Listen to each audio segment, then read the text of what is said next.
is a presentation of Fox Sports. We are Fox Sports. We are Arizona.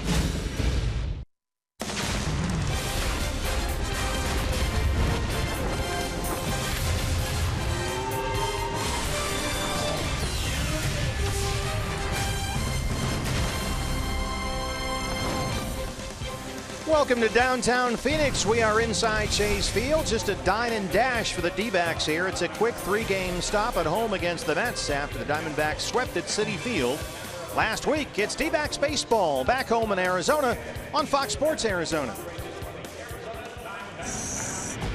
Good evening from Chase Field. Welcome to the broadcast. Steve Berthune, Bob Brenly along the way. The first of three against the Mets. We just saw these guys last week, and Diamondbacks swept all three at Citi Field. Robbie Ray on the mound tonight against Bartolo Colon. And Bob, in that series in New York, the Diamondbacks ran wild on the bases. Should we anticipate that again here? Well, we certainly hope so. It was a lot of fun to watch. They turned the games into a track meet. They stole three against Bartolo Colon in the first game of that, or in the game that he pitched against Robbie Ray at Citi Field. But Diamondbacks were very aggressive throughout that entire season. Travis d'Arnaud, the Mets catcher, really has issues throwing the ball to second base. 13 stolen bases in one three-game series. Just for perspective, that's one more than the Baltimore Orioles' entire team has all season.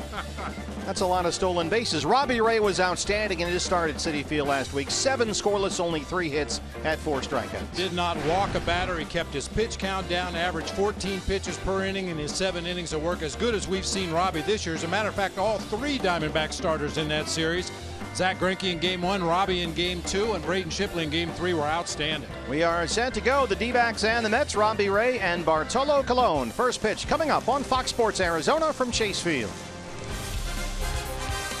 Arizona Diamondbacks baseball on Fox Sports Arizona is brought to you by CenturyLink. Switch to CenturyLink Prism TV for an advanced TV experience. Learn more at cprismtv.com. By Jack in the Box. Taste the all-new Double Jack Burger today, only at Jack in the Box. By Tire Pros. For the best selection of Continental and General brand tires, visit your local Arizona Tire Pros today. By Yancey's Fancy, New York's finest artisan cheese. And by your Valley Honda dealers, where you get more standard features for less money.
Baseball on Fox Sports Arizona is brought to you by Lone Butte Casino. Get in on big wins.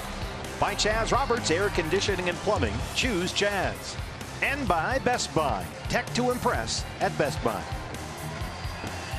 Rolling down the river back home in the valley. It's just a quick 3-game stop before we head to San Diego for 4 over the weekend. Baxter and the Diamondbacks hosting the Mets. First of 3, Robbie Ray and Bartolo Colon. First pitch is next from Chase Field on Fox Sports Arizona.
Welcome back to downtown Phoenix, Arizona. We're inside Chase Field. Steve Berthiaume, Bob Brenly, Kate Longworth along the way. The roof and panels are closed. A very comfortable 78 degrees inside. It's the first of 3 against Terry Collins and his New York Mets, who come in here after winning their last 2 against the Padres at Citi Field. But tonight, Bob, they start a 10-game road trip through Phoenix, San Francisco, and St. Louis. Didn't we just see these guys? We did last week. Swept them, in fact. Different name at the top of the order, however. Jose Reyes leading it off, playing shortstop. Curtis Granderson will be out in center field.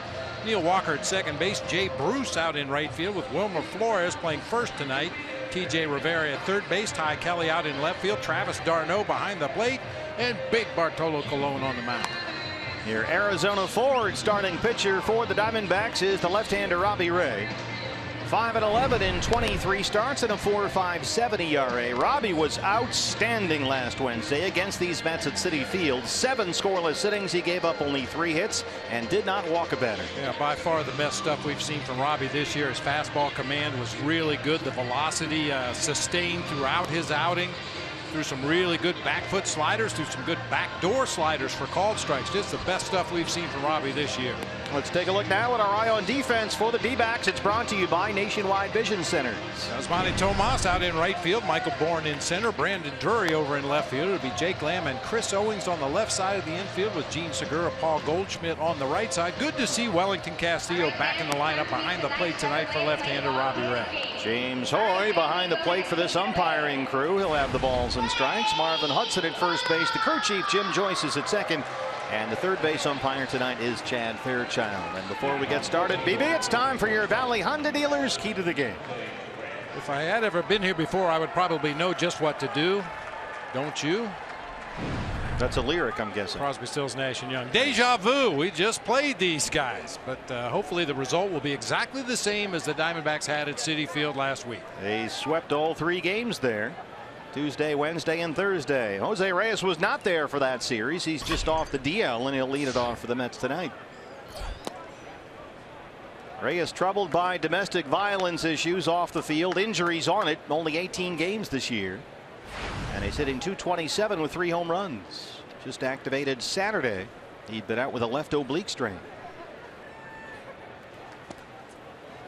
2-0 on Reyes, who missed the first 82 games this year until his release from the Rockies on June 23rd. He had been on the restricted list after violating MLB's domestic violence policy. And the speed game has returned to the Mets. He was a highlight at Citi Field in their wins over the Padres this weekend with his feet. And they anticipate they'll see more of that over the final 7 weeks of the year for New York. Something not quite right with Wellington Castillo and Robbie Ray here. Yeah, Robbie has kind of fallen off the mound awkwardly on the first 2 deliveries to Reyes, kind of digging at the dirt out there in the landing hole. Fastball's in there for a strike, and it's 2-1 on Reyes.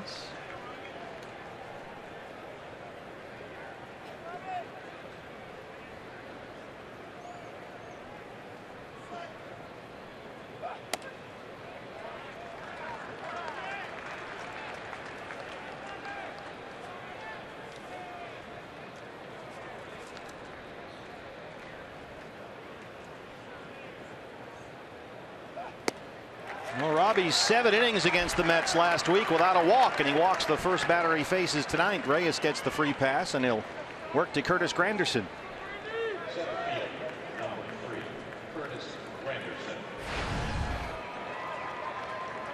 Granderson, .226, 18 home runs. He has 7 leadoff homers this year, but he's not the leadoff man anymore with Reyes back in the lineup. Diamondbacks have the shift on.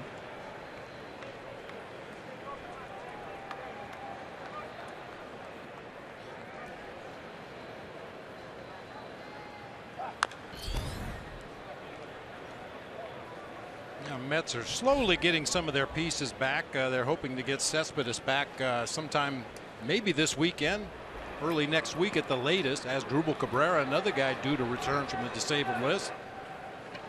Cespedes has been out with a strained right quad. He is scheduled to start a single-A rehab assignment today and is expected to rejoin the team Thursday in San Francisco. And Cabrera could be back this weekend as well. He's got a strained patella tendon in his left knee. They are, of course, without David Wright and Lucas Duda. Both guys will be out for the year. Robbie walked Reyes. Now he's ahead of Granderson, 0-2.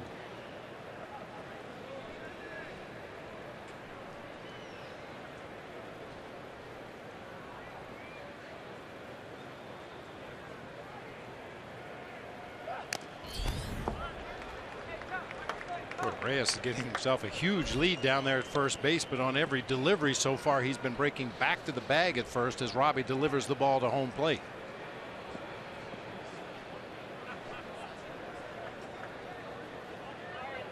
Reyes is the one with the day glow elbow guard on. I was confused.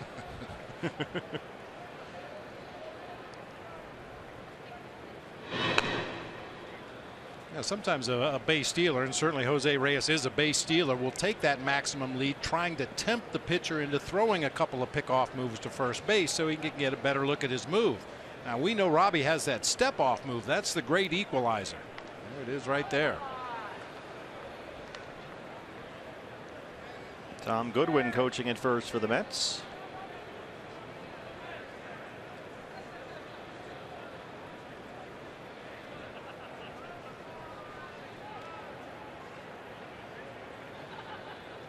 Reyes takes off for second. Granderson lines it right to Goldie, and they double off Reyes. Goldie couldn't have been standing in a better spot quickly. 2 outs. Reyes had himself a pretty good jump right there. All for naught, however. That ball lined right to Goldie. Easy double play that time. The dangerous Neil Walker. 275 and 21 home runs. In fact, he homered yesterday in the Mets win over the Padres at Citi Field. He'd homered in 3 of his last 7 games.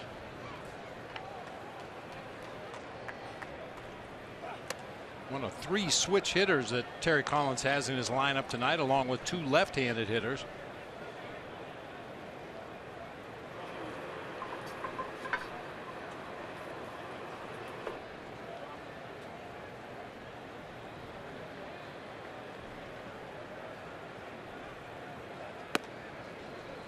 1-1 on Walker. Diamondbacks had few answers for Neil Walker last week. He went 6 for 12 in that series in New York, including a homer off Zach Greinke.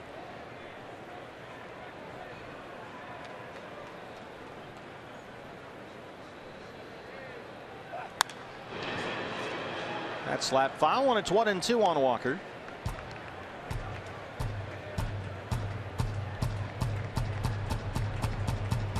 Well, Robbie just has not looked comfortable in his own skin out there so far tonight. He's very fidgety. And the velocity's been all over the place. He threw one fastball at 89. That was when he stumbled off the mound, so certainly that's understandable. He's been as high as 95 and everywhere in between. Oh, where did that miss, James Hoy? 96. Let's have a look. Good location. Might have been just off that inside corner, but boy, what a good pitch after throwing 3 away from Neil Walker. Locked him up inside that time. 2-2. It's the swing and the miss. The slider from Robbie Ray ends the top of the first. Diamondbacks coming up against Bartolo Colon.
Arizona Ford starter for the Mets is the 43-year-old right-hander Bartolo Colon, tonight appearing in his 500th career game. 10-6, a 3.35 ERA, and the D-backs, even after facing Colon last week, are still the only team he has never beaten over the course of his now 19-year major league career. Let's keep it that way. A lot of fastballs from Bartolo Colon, a four-seamer, a two-seam sinker, occasional cutter. He has a changeup and a curveball that you'll see from time to time, but Diamondbacks hitters are going to get a belly load of fastballs tonight. A belly load, huh? Belly load. And for some guys, that's a bigger load than others. Thank you. I just thought that was right on, spot on. 1-1 on Segura. 309 and 10 homers.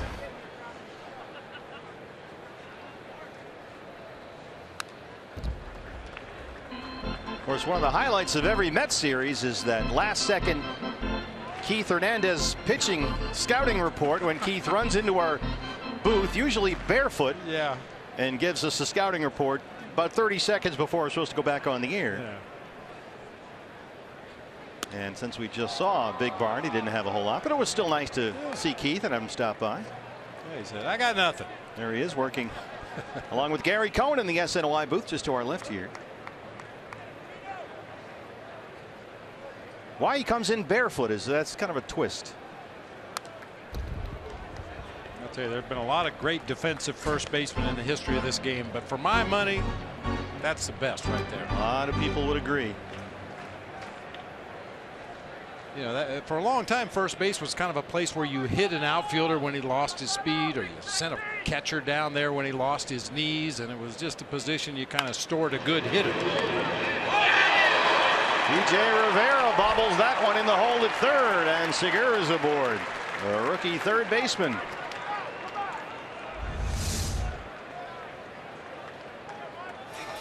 The heel of the glove kind of climbs up his arm, tried to recover, lost his footing.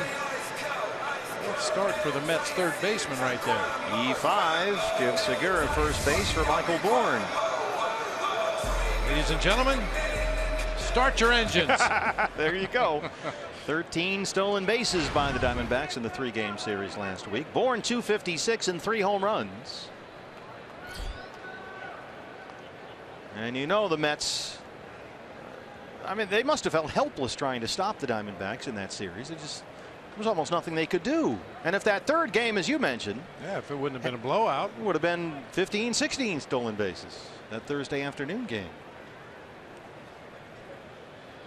Wilmer Flores holding Segura on the bag at first. No James Loney today against the left-hander Robbie Ray. Well, and because the Diamondbacks did run wild on the Mets at Citi Field, I would expect we'll see a lot of that. Pickoff moves to first base, altering his delivery to home plate. Might even see some pitch outs from Terry Collins and the coaching staff on the bench.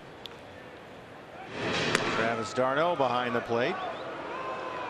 The second time that Flores has had trouble corralling the throw over from Big Bart. He is not a first baseman by trade, Wilmer Flores. He's usually at shortstop or third base and occasionally plays second.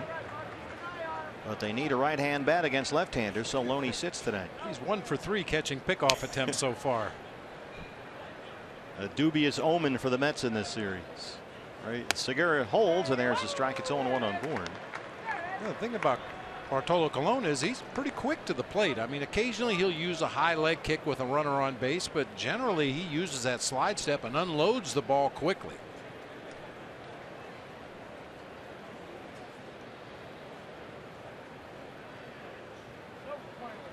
Oh, Segura got a big jump, and Michael hits it into center field. Gene will get third. Diamondbacks have runners in the corners and nobody out for Goldie.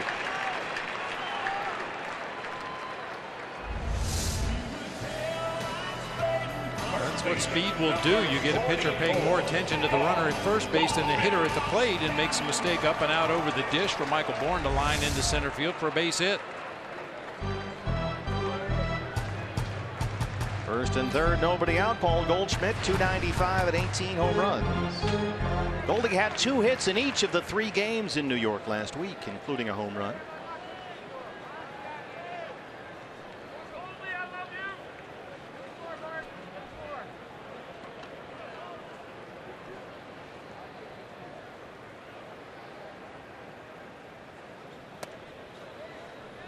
We've seen more off-speed pitches in this first inning, I think, than Colon through his entire start at Citi Field. He's thrown 3 changeups already here in the first inning.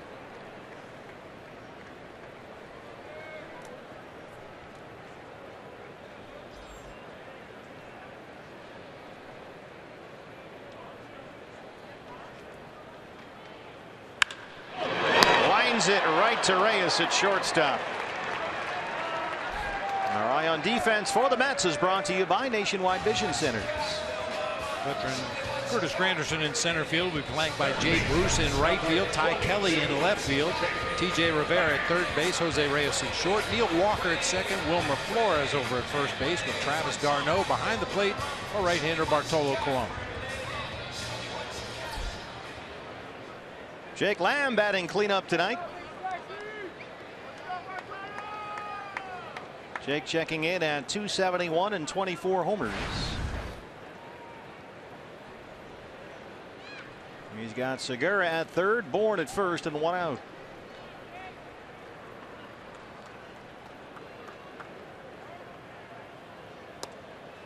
There's a strike, and it's 0-1. Well, it was a road trip through New York and Boston that Jake Lamb would love to forget. He left for the trip on a 5-game hitting streak that included 3 homers, but on the trip Jake was 0 for 21 with 8 strikeouts.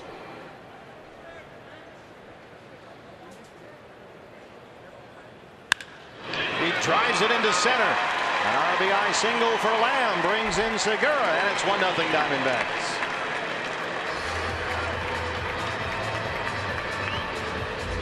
Home sweet home for Jake Lamb. It's a sinker that just tails right back over the heart of the plate, bangs it up the middle of the field. Good start for the D-backs.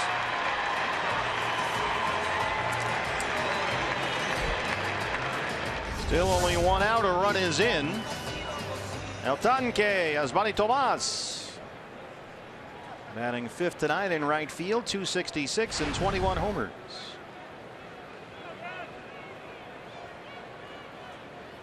Yasmani with 8 home runs in his last 16 games. He's got Bourne at second, Lamb at first, and 1 run in.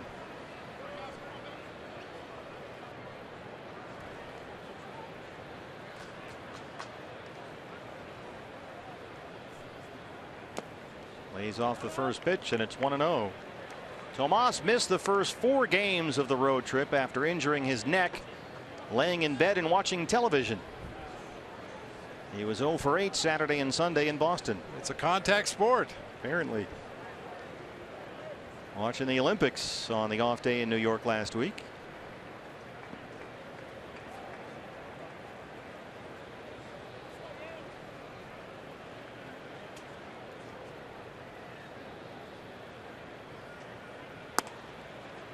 Takes a close pitch right there. 1-1. Before the neck injury for Tomas, he had been very patient, working some counts, getting some good pitches to hit, and really putting good swings on him. Came back in that Boston series just hacking at the first delivery he saw again. Yeah, he had really appeared to be on the right track, certainly in the eyes of Dave Magadan. They were thrilled with what they've been seeing. 1-2 on Tomas. And all the coaches can ask for is improvement, and the Mags insist that Tomas has gotten better and better as the year's gone on, and from what we've seen, it certainly looks that way. It's just a matter of consistency now. We've seen Yasmani at his best. We've seen him when he's very overly aggressive, swinging at bad pitches. You'd like him to settle somewhere in the middle there and bring it every night. 1-2.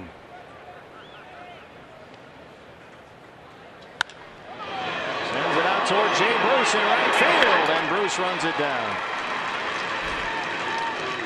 Everybody scampers back to the bag, and that's the second out.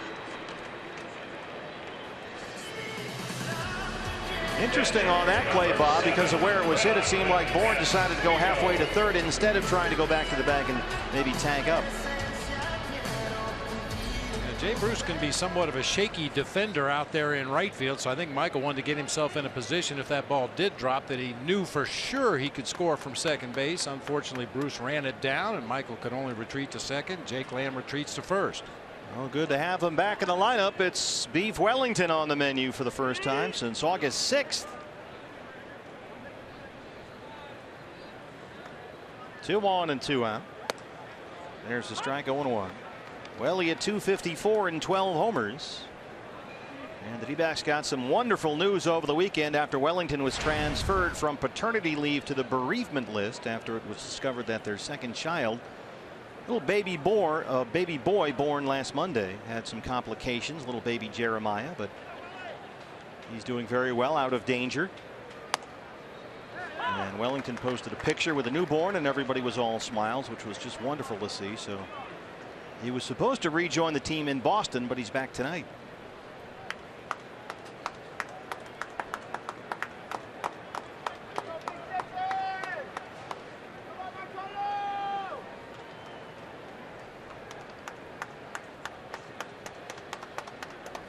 Puts things into perspective, makes an 0 for 3 or an 0 for 4 not quite as bad as it used to be. When you've had issues in your family life that you've had to deal with that are obviously much more important than anything that happens out here on the baseball field.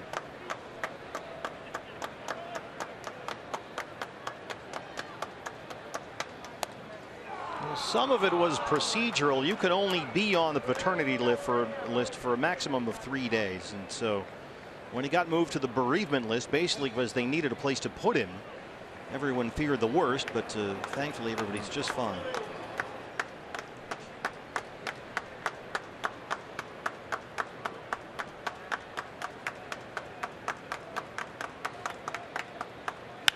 And lines it into center. Matt Williams will wave Bourne home. He will score, and it's 2-0 Diamondbacks. Welcome back, Beef Wellington. That one's for baby Jeremiah. Boy, a nice adjustment during the course of the at-bat. Colon just staying away from Wellington Castillo. gets to the 2-strike count and looks out over the plate, gets a pitch he could drive right back up the middle of the field for an RBI base hit.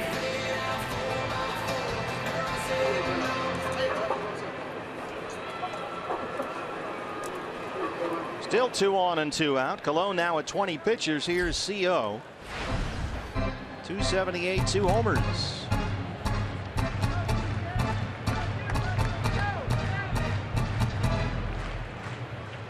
Jake Lamb at second, Wellington Castillo at first. Well, when a guy named Beef bats against Bartolo Colon, something's got to give. And the Diamondbacks won that one.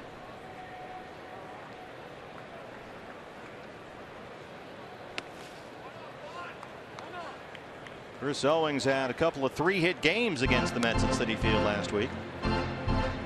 And he may have had the best road trip of any Diamondback, certainly offensively. He's batting .481 during what is now a 7-game hitting streak.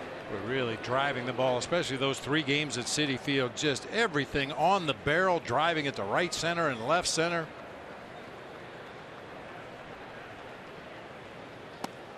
Yeah, Chris, 5 extra base hits, 4 RBIs during that 7-game streak. And he's ahead 2-0.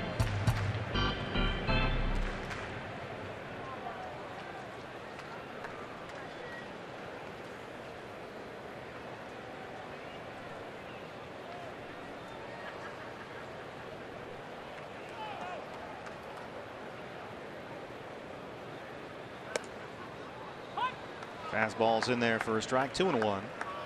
Yeah, Colon finally broke out his slider here against Chris Owings. The first 2 deliveries that fell behind in the count, 2-0. Both sliders away from Chris Owings. Comes back with a fastball in the middle of the plate.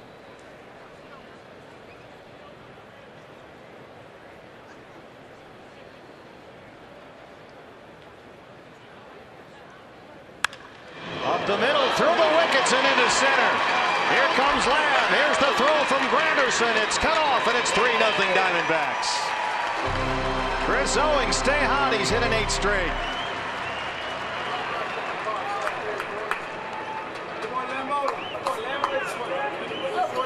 Three of the hits in this inning coming right back up the middle of the field. That's a great approach against Bartolo Colon. He's not overpowering with his fastball. He'll try to change speeds on everything he throws. Just stay patient, use the big part of the field, and 3 of the hits have gone right back up the middle. RBI singles in the D-backs first for Lamb, Castillo, and Owings. Dan Worthen, the pitching coach, is out there. And what is quickly becoming a long first for Bartolo Colon.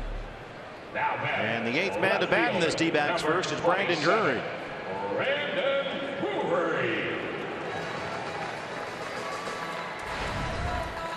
Brandon 256 and 10 home runs. He was 4 for 18 on the road trip, including a homer Tuesday in New York. It was his first home run since July the 6th. Castillo is the runner at second and Owings at first. There's a strike 0-1. You know, Bartolo Colon might throw a fastball 82. Then he might throw a changeup 84. Then he might throw a fastball 88. It's all over the place. Velocity wise, he's in, out, up, down. Crafty righty. And he had Drury way out in front of that one. It just goes to show you what a subtle difference the velocity can make. You don't have to, throw 95 and then 80. Little subtle differences in location and velocity seem to make a big difference for him.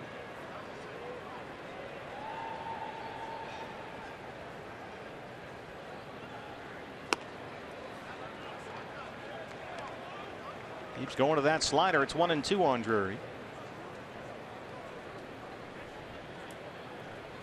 Very different results so far for Colon. He got a no decision against the D-backs Wednesday in New York when he pitched very well. Allowed only 1 run in 7 innings and had 8 strikeouts. But he's already down 3-0.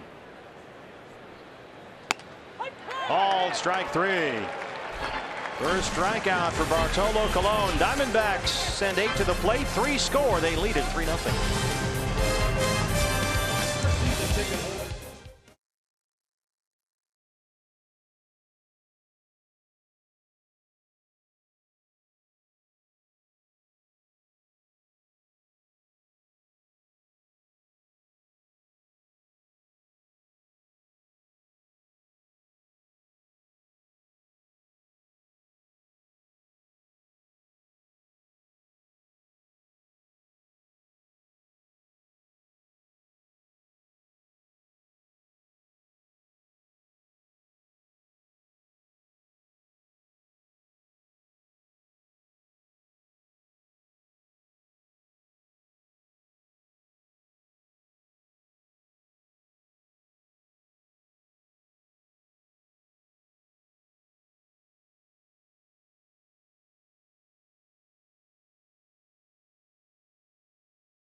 Inning against Bartolo Colon and the Mets. Hey fans, D-backs 2017 season tickets are on sale now. Customize your own ticket plan with a series, a weekend, or a half season, or go all in with full season tickets that includes all the benefits. Season ticket holders enjoy the lowest price possible and perks like early entry and exclusive events. Find out more at dbacks.com/season tickets. That is a great seat. That's right below our broadcast booth right here. Look at that view. Just tremendous. First of three, the D-backs and the Mets, as Robbie Ray is out there now with a 3-0 lead as we start the second inning. And he'll work to the right fielder, Jay Bruce.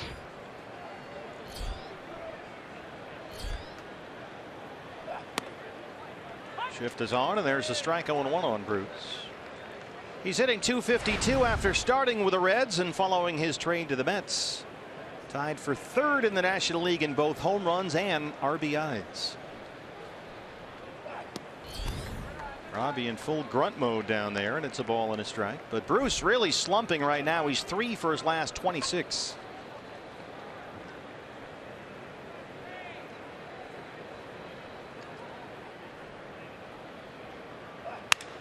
He squirts it the other way, and CO's going to have absolutely no play right here.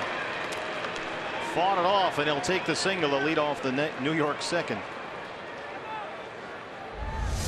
Almost an embarrassed smile by Jay Bruce at first base. He'll definitely take it, however. That ball got right in on his hand, snapped his bat, and just a little dribbler to the left side. Chris Owings with a long run just to get to that ball. No chance to make a play. He's over there apologizing to Goldie. Goldie's laughing. So they're having a good time down there after that one. Here's Wilmer Flores. Flores in at first base today against the left-hander Robbie Ray. .256 and 12 home runs. Flores has had RBIs in 3 straight games now. He had the walk-off RBI in the 11th inning in their win over the Padres on Saturday in New York. Drives this one toward the right field corner. That's a foul ball. It just missed. Marvin Hudson, the first base umpire down there, running up the line to call that one.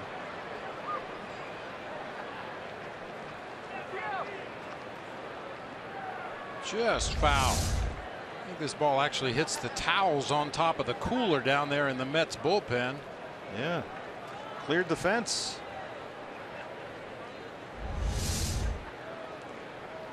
1-1 on Flores.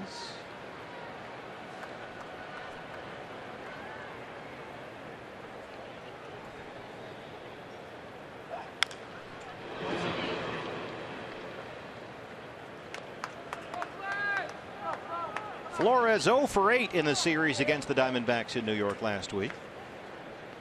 But then he had 4 hits in wins over the Padres Saturday and Sunday, including a home run yesterday at Citi Field. His 12th of the year.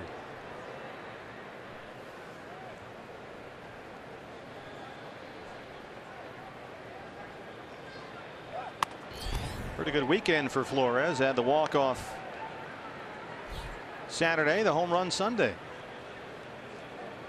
Mets took 2 of 3 from San Diego. We'll be there Thursday for 4 games against the Padres at Petco Park. Just a quick 3-game homestand against these Mets.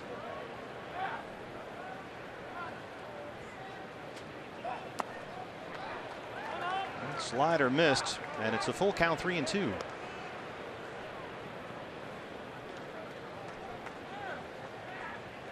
What do you think the chances we'll see a triple in this series?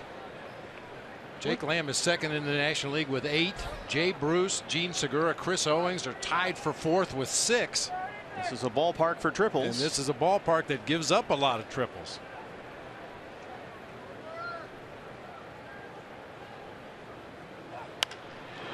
Flores gets it high in the air, but it's drifting foul and out of play.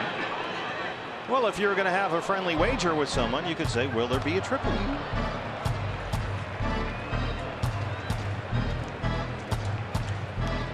If one was so inclined.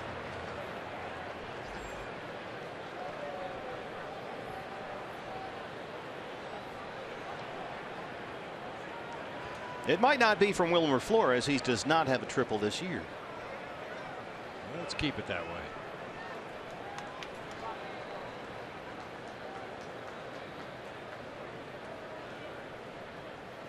Three and two. Base hit. A pair of Met singles lead off the second against Robbie Ray. That brings up T.J. Rivera.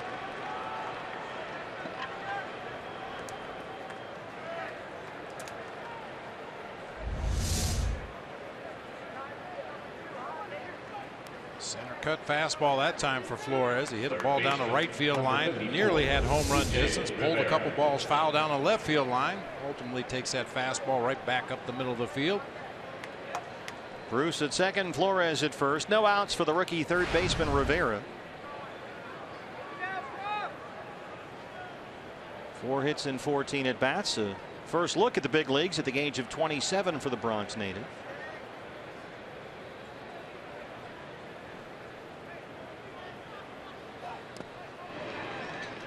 He made his big league debut against the Diamondbacks last week in New York and had an extra inning single for his first career hit.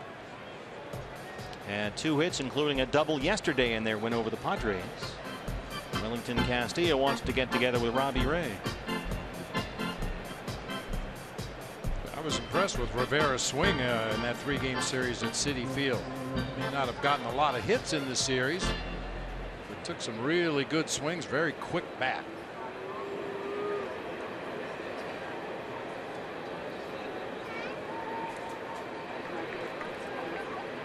Terry Collins was noting that when he finally got to see him in person, because he had heard a lot from their minor league people about Rivera.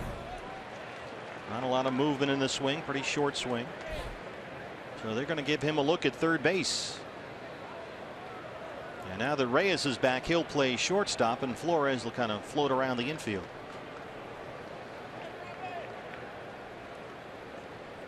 Robbie Ray behind 2-0, 2 on, nobody out.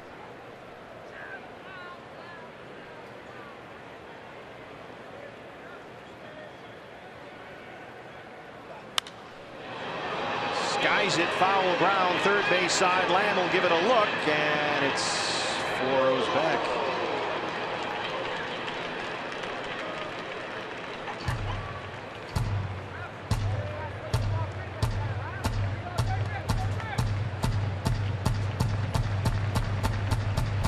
Rockies and the Giants are the only 2 other NLS teams in action today. Oh, I forgot the Padres. Padres lost to Tampa Bay 8-2 in interleague play. Rockies are hosting the Nationals, where they lead 4-2 in the 4th at Coors Field. Later tonight, Giants host Pittsburgh.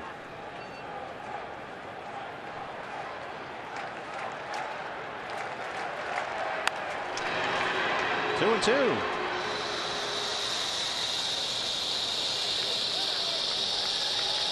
Boy, you think you were tired. The Red Sox, after the ball game against the Diamondbacks yesterday, had to go to Cleveland to make up 1 game, and they played this afternoon. Boston won that one 3-2.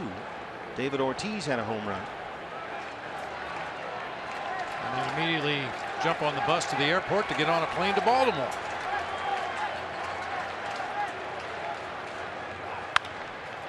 Double play ball here. Segura, Owens, they roll it. Bruce at third, 2 outs.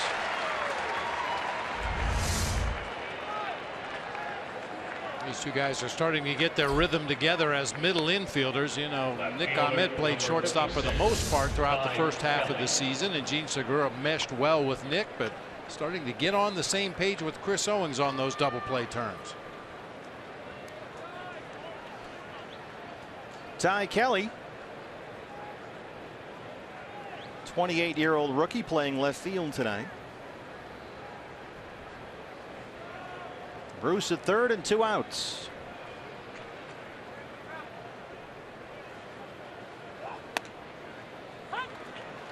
That slider is in there for a strike, and it's 0-1. Kelly batting an even 200 with 1 home run. He's played 20 games with the Mets this year. A lot of sliders early for Robbie Ray tonight. And some of his recent starts, he's just gone after the opposing lineup with fastballs the first time around. And mix in the slider, mix in the occasional curveball, second and third time through the order. But I believe he's thrown about 9 sliders out of his 31 pitches. Of course, you can't pitch exactly the way you did against a team a week later. You know, the Mets are well aware of what Robbie did to him. Well, Robbie does a great job in the second. Mets had first and second, nobody out. He keeps a goose egg up there. It's 3-0 Diamondbacks.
Welcome back. I'm Kate Longworth. Diamondbacks by 3 as we head to the bottom of the second with Bartolo Colon on the mound. The 43-year-old made his major league debut back on April 4th, 1997. At that same time, the youngest D-backs, Archie Bradley and Brandon Drury, were learning their ABCs in preschool, while the elder D-backs, like Zach Greinke, were studying to get their learner's permit. Although this is one of the youngest clubhouses in the game, it is not lost just how effective this oldest pitcher in the game has been. The Diamondbacks said they're most impressed with his consistency and the adjustments he's made over the years. Robbie Ray drives it to right, and it's over Bruce's head. Off the wall. Robbie's got to hustle into second here, and he's got a double to lead off the Diamondbacks second.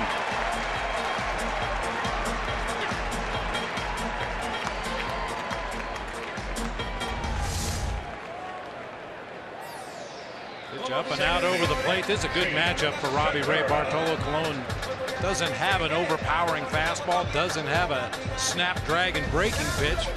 Robbie with that big old leg kick got a pitch up out over the plate and just blasted it over the head of Jay Bruce in right field. Well, the D-backs, who had 3 runs on 4 hits in the first against Bartolo Colon, start off the second with a Ray double, and here's Segura. Gene reached on an error and scored his first time up. Drops down the bunt. Colon's on it. They move Robbie Ray along, 1 out.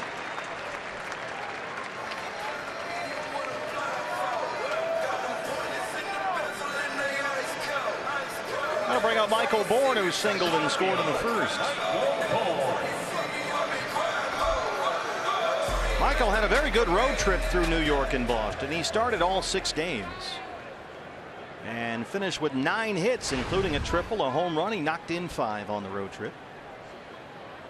Had a couple of hits yesterday at Fenway Park, including his 3rd home run this year. Good chance to drive home another run here. Mets bringing their infield in with Robbie Ray at third base and 1 out in the inning. In there for a strike.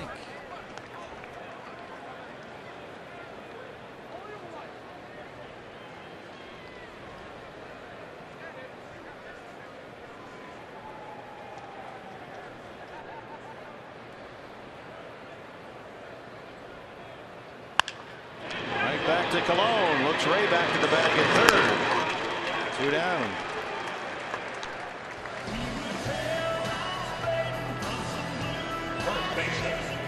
Two down for Goldie. It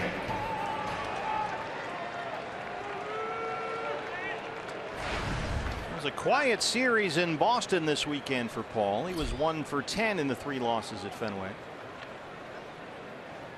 Not quite as aggressive as we've seen him in the past. It looked like he was looking for specific pitches in specific counts, and if he didn't get them, he just took the pitches, and a lot of times they were center cut fastballs. A lot more aggressive in his first at bat tonight. Hit that line drive right to Reyes at shortstop.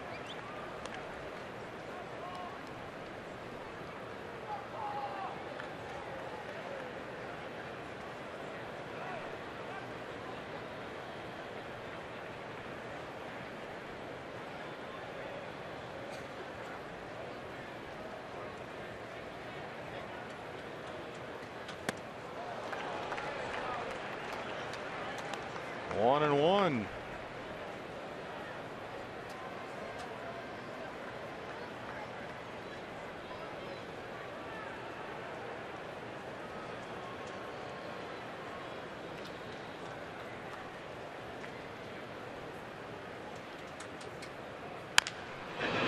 It's chopped foul at third. DJ Rivera may want to check his cleats. Been slipping and sliding on every ball that's hit out down his direction. Made that error on the Gene Segura ball to start the bottom of the first inning, and slips again here in foul territory. He's got a bunch of gunk in there. Hit it to third.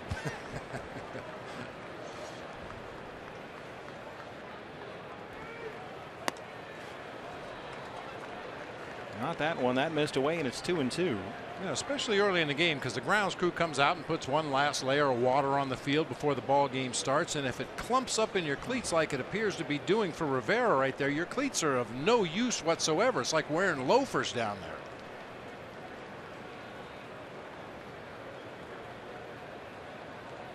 Now you walk through the kitchen like that, Mom will have you mopping the floor. 3-2 on Goldie.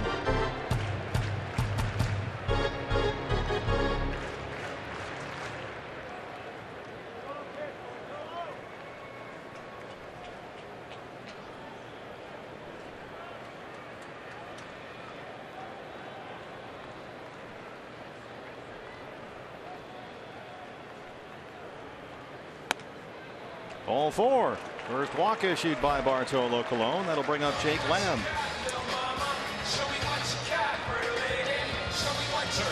Jake had an RBI single and scored a run in that 3-run D-backs first.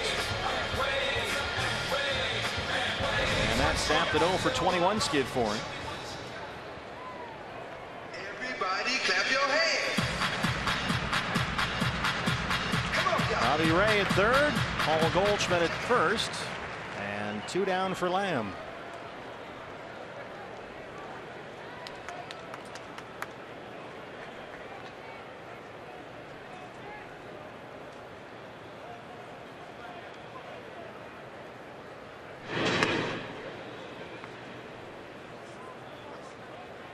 Well, that's about as quick as you'll see Bartolo Colon move.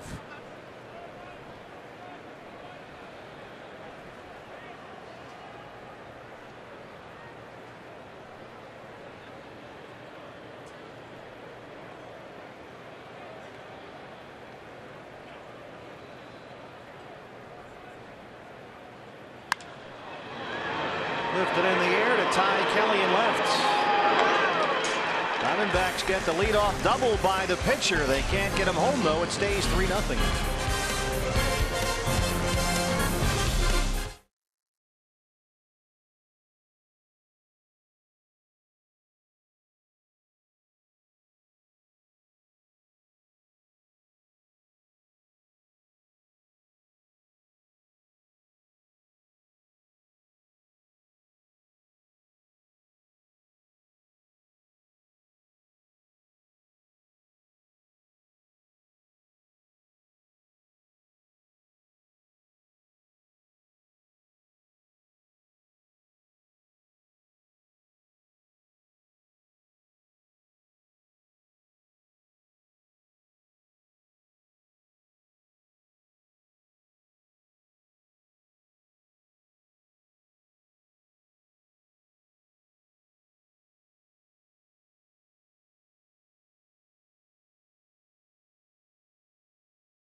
Time now for greater coverage of baseball. It's brought to you by T-Mobile. A look around the rest of the National League West.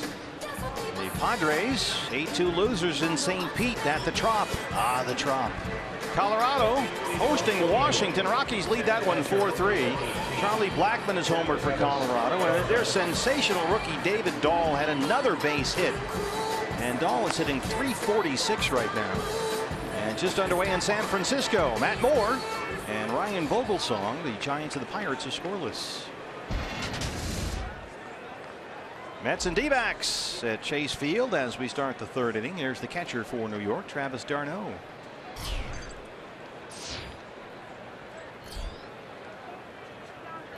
Diamondbacks with a 3-run first RBI singles by Jake Lamb, Wellington Castillo, and Chris Owings.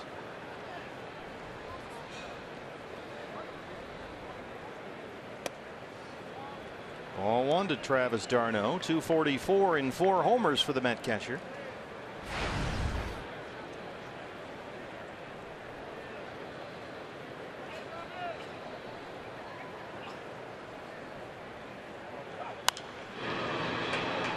d'Arnaud started the first 2 games of that series at Citi Field, was hitless. He really has an unusual setup. You'll notice the barrel of the bat is almost pointed out toward the mound. He's really got a long way to go to get that bat back into a good hitting position. It's like Julio Franco. Yeah, he's just a little tardy on everything. Yeah, didn't do anything for Terry Collins against the Diamondbacks last week, but he did have 4 hits over the weekend against the Padres, including a home run.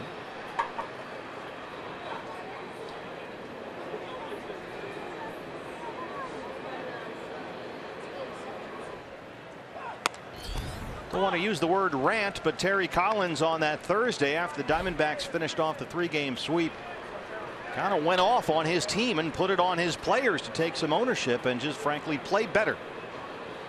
And it went on for a while. It was a good 4 or 5 minutes, and he kept his composure the entire time, but he was terse, yes, to say the least, and it certainly in watching it seemed very effective. Yeah, he basically said if the guys here can't get it done, we'll find somebody that can.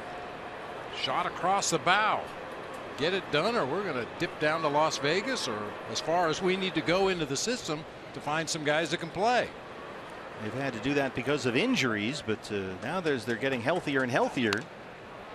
Roster spots are going to be few and far between for the Mets. Mets came into the ball game tonight 10.5 behind the Nationals in the NL East. They've won 2 in a row, 1 game over 500 for the year. Looking more toward a wild card than anything else. Arno knocks it by Owings and into left center field.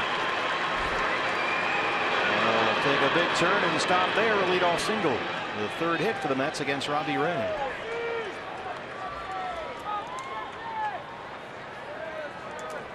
Well, always entertaining. Here comes Bartolo Colon.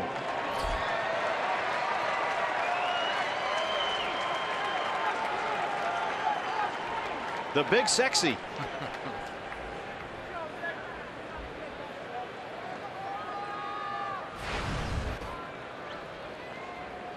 Bartolo Colon, 5'11", 285, in there at the age of 43.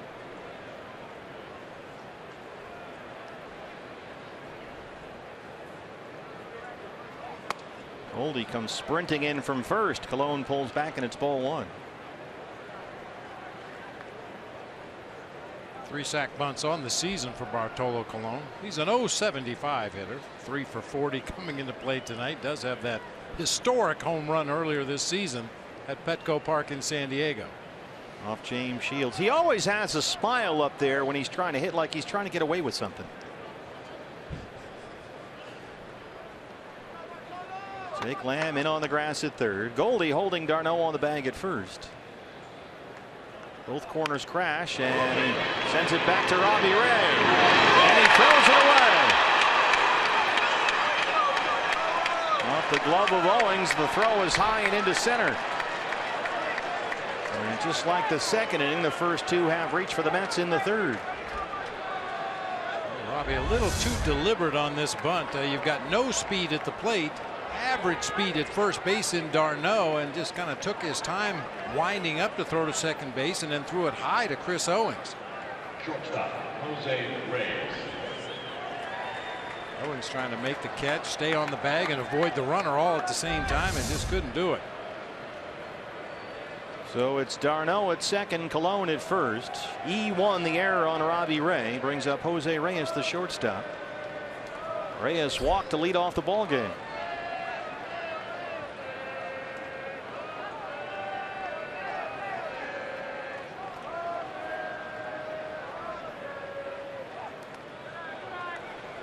Spikes that slider, and it's 1-0 on Reyes.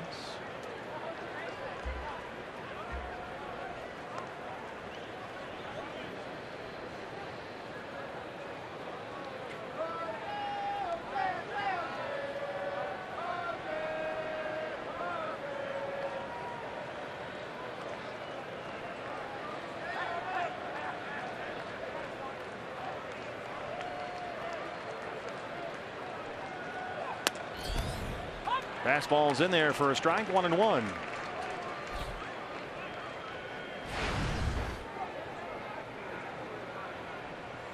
Jose Reyes, just his 19th game this year.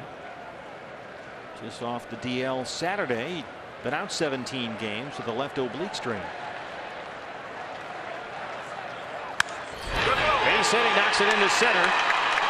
They will wave d'Arnaud, and the Mets are on the board. It's 3-1.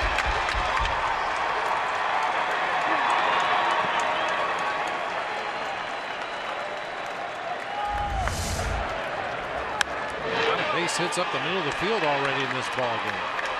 Right back at Robbie on into center field. They concede the d'Arnaud run. The other two runners at first and second. Mike Butcher to the mound. Robbie Ray still looking for his first out of this third inning.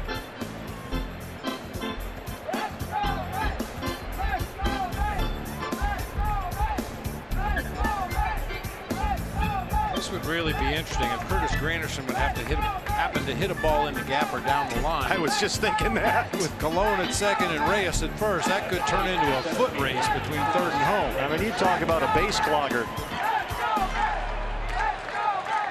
So there's Colon at second, the speedy Reyes at first. Still nobody out, and here is Granderson, who hit a rocket to Goldie at first base, lined into a double play his first time up. So he's just 4 for his last 34 up there. Fastball in there, and it's 0-1.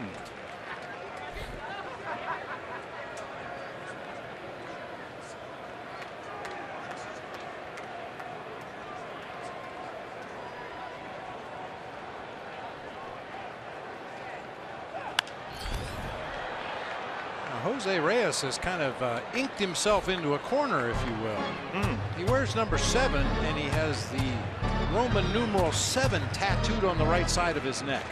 He's got to have number 7. Now, if he gets traded somewhere and gets a different number, it'd have to be something he could add to that. He could wear 77. Well, there you go. You know, wear 8 and add another 1. You have to get creative. Did they have those problems when you were playing?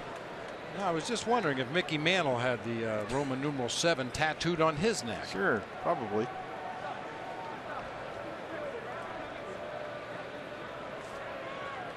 One and 2 on Curtis Granderson. 2 on, nobody out, a run is in.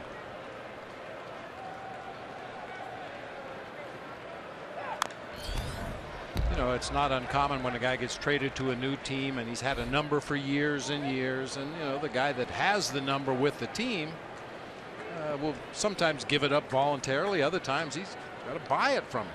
Sure. And that's because of the jewelry and the tattoos. But you know, you buy your wife a nice necklace with your number on it. You buy yourself a nice necklace with your number on it. And then you get traded and get a different number. Well, now what do you do with that jewelry? Robbie Ray throws a slider and strikes out Granderson. Third strikeout for Robbie, the first out in the third. That'll bring up Neil Walker.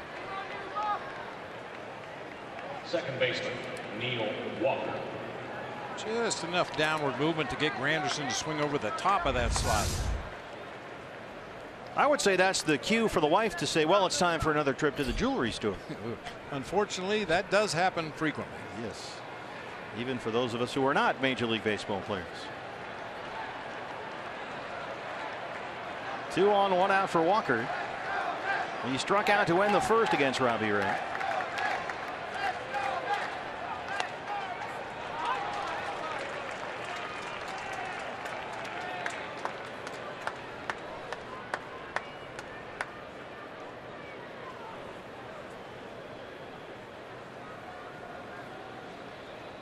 Walker's flashed a lot of power this year. He's homered in 3 of his last 7 games.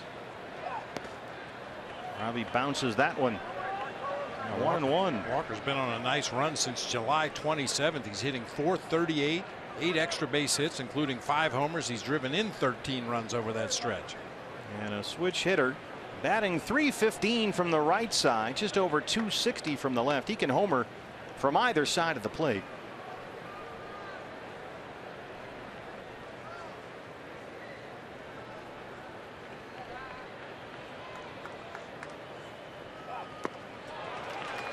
Boy, Bob, he is sticking with that slider. Yeah, that can be problematic when you face the same team in a short period of time like this. Robbie hooking up against the Mets for the 2nd time in a week, and he had great success against them last time. Gave up only the 3 base hits in 7 innings. But you've got to mix it up just a little. I mean, some people would say if it ain't broke, don't fix it. Do the same thing you did against them in New York. But you know, the Mets know what he did against them in New York, and they might make adjustments of their own. Base hit for Walker. Tim Tuffle will stop Colon at third, and the Mets have the bases loaded with 1 out for Jay Bruce.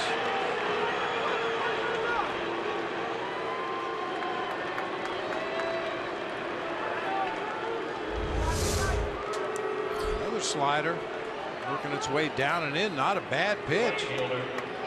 Walker just jerks it through the left side, and Tuffle had no choice but to stop Bartolo Colon to third base. He was just hoping he made it to third base. Yeah, Drury would have had to have fallen down for Tuffle to send Colon home. So here is Bruce. He singled to lead off the 2nd. You can see he handles himself all right versus lefties, just over .240.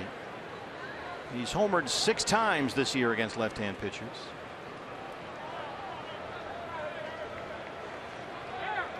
Bartolo Colon, the runner at third. Jose Reyes is at second and Neil Walker at first.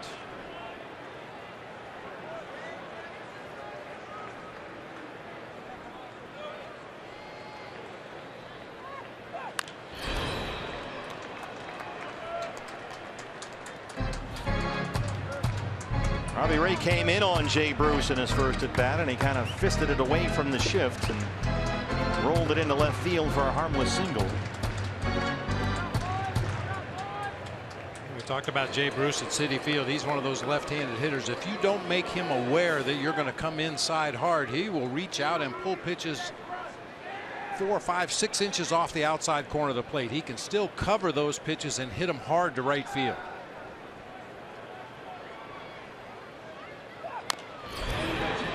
Two. Well, he's become a little bit of an all-or-nothing hitter at the plate lately. 9 of his last 19 hits have been home runs.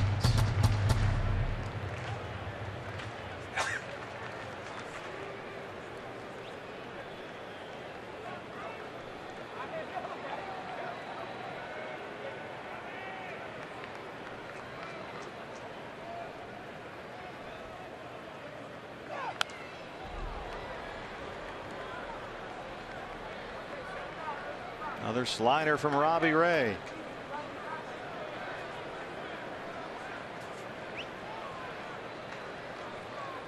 A lot of Met fans here with us.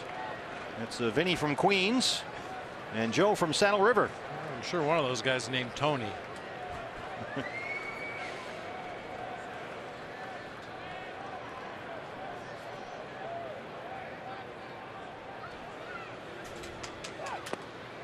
Did he go? Nope.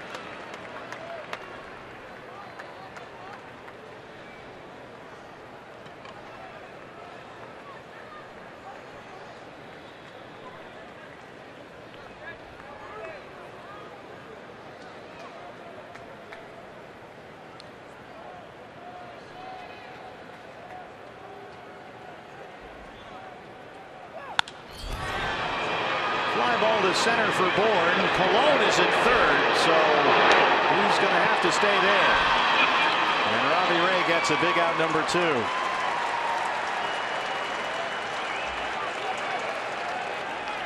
I would have loved to have seen that. Big Bart in a dead run coming in from third. That would register on the seismograph. There's an earthquake in downtown Phoenix. Well, he made it look good anyway for a while, and then not so much. Step and a half. Wilmer Flores. Bases loaded, 2 outs.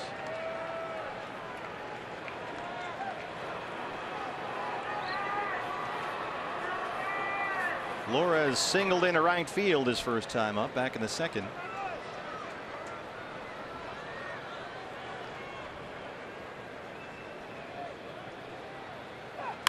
Yanks it foul down the left field line. Oh, he turned on that one big time. Flores has the type of bat Terry Collins wants in there against left-hand pitching. How about this play in the crowd? The gloves are already down there. Nice.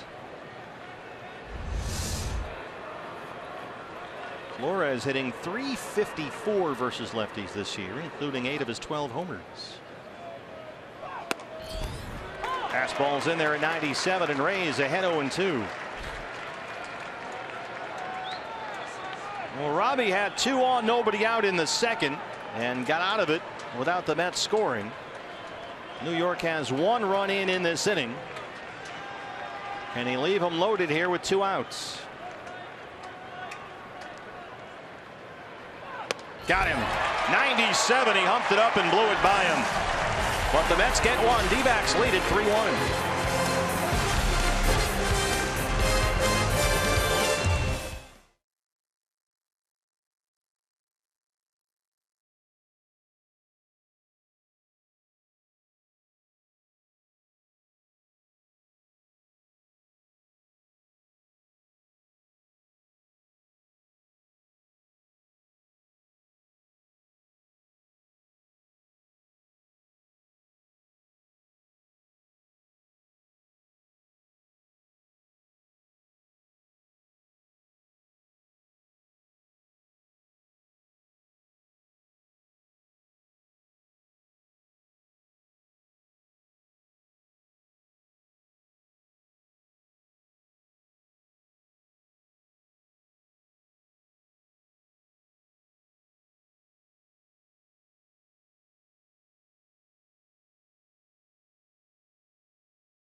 Spiker, she just won the hot dog race as Relish, and when she turned around, there was Dad. That's Navy Petty Officer Second Class Brandon Spiker. He's been on the USS John C. Stennis aircraft carrier for the last 7 months, and he gets to see his little girl here at Chase Field tonight. That's very nice that she won the hot dog race.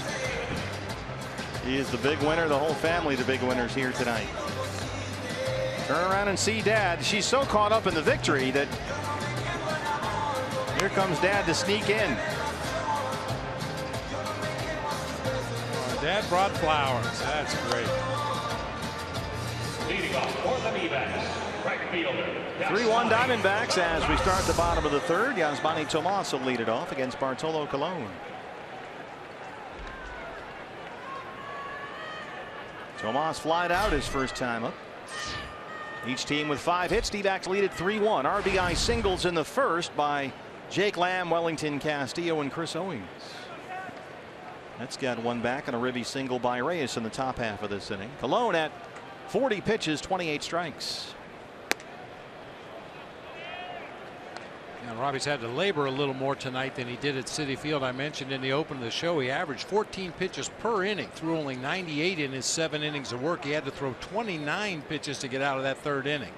You think that's because he's throwing, for whatever reason, so many sliders? Yeah, and it just looks like his command is not quite as sharp as it was that day in New York. Of course, he was outstanding in that ball game.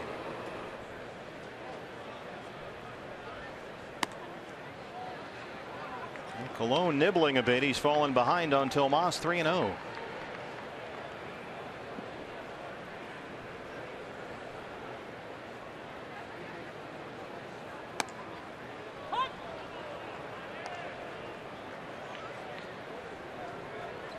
Giants have taken a 1-0 lead at AT&T Park over the Pirates. Rockies and Nationals now tied up 4-4 at Coors Field. Tomas gets one in the air. It'll back up Bruce. He's on the track. He's at the wall. And he's got it. Ballpark just one step too big for Yasmani that time. And there's one down in the 3rd. Too high. What do you mean too high? That ball carried a lot farther than I thought it was going to off the bat. Fastball away from Colon. Out there near the barrel and rode it all the way to the wall in right field. Wellington Castillo.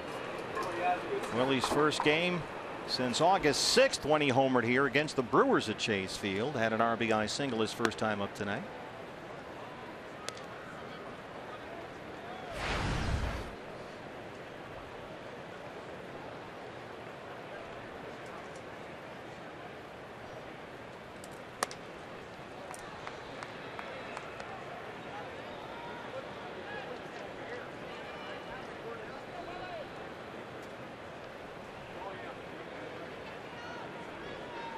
Hashtag beef mode back in business. That's a foul ball. Chad Fairchild, our 3rd base umpire tonight.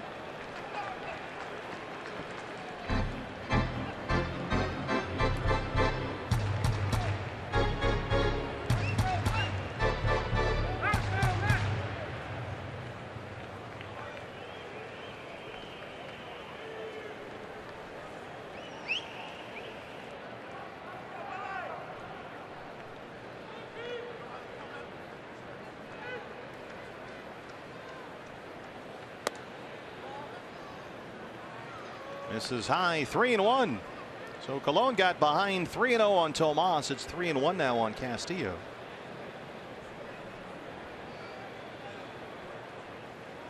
And Welly bangs it into left center. Anderson runs over to cut it off. Castillo flies into second, and he's got a double.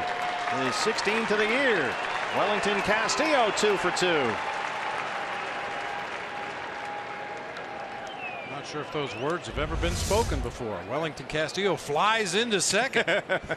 Well, it's all relative. Yeah, really waited well. Of course, you have to against Colon. He's going to change speeds on everything he throws up there, move his fastball around. Well, he waited on that one perfectly and banged it into center field for a double. Anderson had to go a long way over to cut that one off and just did get it before it got to the track. Chris Owings red hot right now, an RBI single his first time up. Chris has now hit safely in 8 straight games.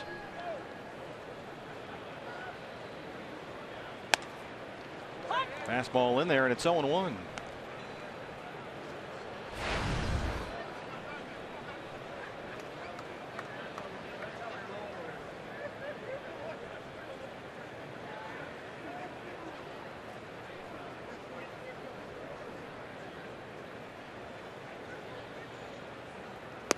Chris getting a lot of time at shortstop these days. Nick Ahmed is here and was working out a bit before the game today, but they don't anticipate that Nick will be back anytime soon from that hip.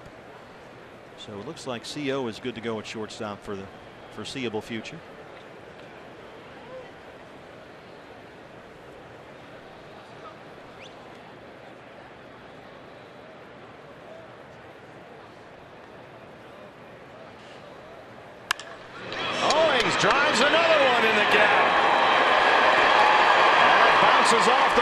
Castillo will score. It's another extra base hit for Chris Owings, an RBI double. Man, is he hot.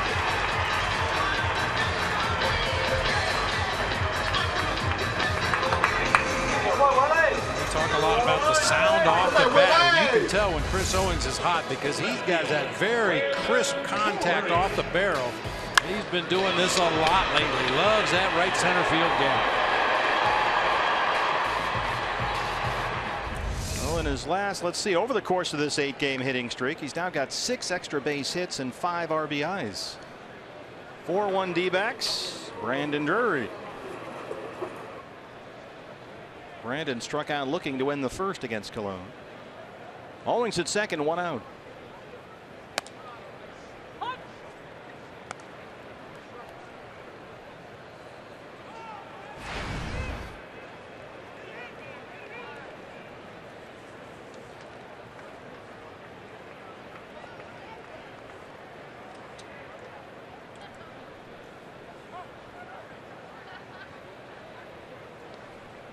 Looking back to that second inning, Robbie Ray with a leadoff double. That was the 42nd hit by a Diamondbacks pitcher this year, the most in the major leagues. They had 36 hits all season last year. It was the 10th extra base hit, which is also the most in the majors. They had 1 extra base hit last year. Boy, Chris Owings started flying toward third and put the brakes on big time that time. That was as dramatic a stop as you will see. Travis d'Arnaud back there. Remember, the Diamondbacks last week stole 13 bases in 3 games at Citi Field against these Mets.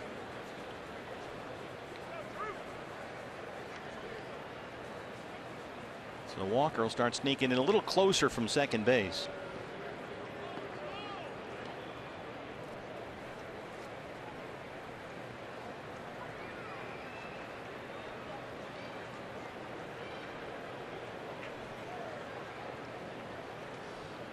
One and one on Brandon Drury. Watch Chris Owings take off for third and then come to a sudden stop. Whoa!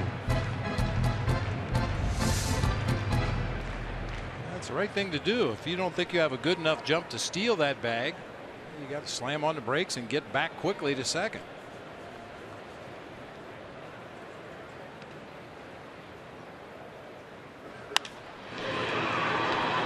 Guy to very short right center. Walker's drifting out there, and that's the second out.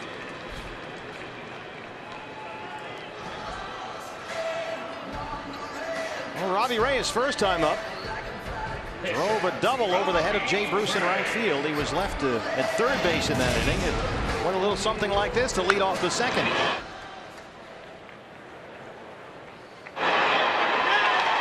I think it's going to get him again.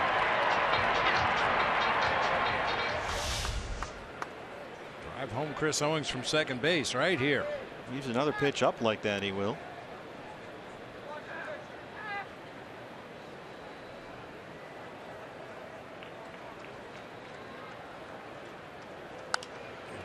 That was it.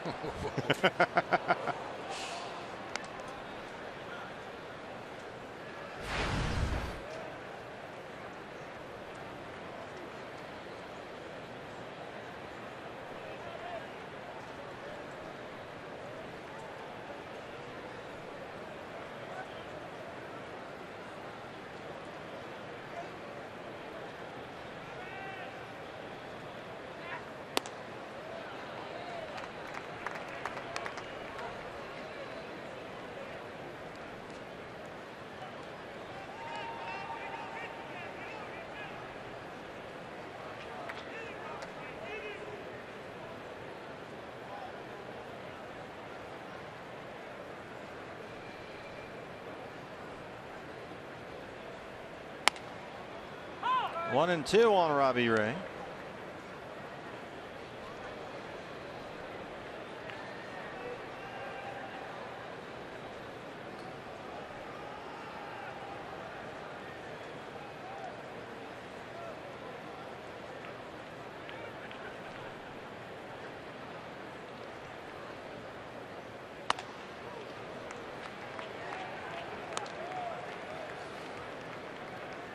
Bartolo Colon tonight is 500th career game. 19 years in the big leagues. 500 games.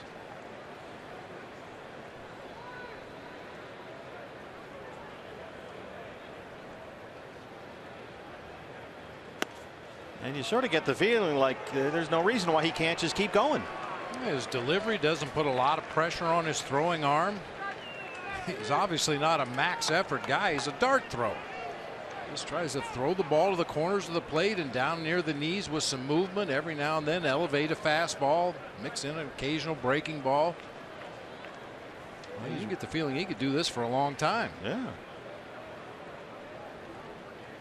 Owings takes off for third. The pitch is a ball. Bartolo Colon walks the pitcher with 2 outs. Owings is in at third base, and that'll bring up Gene Segura.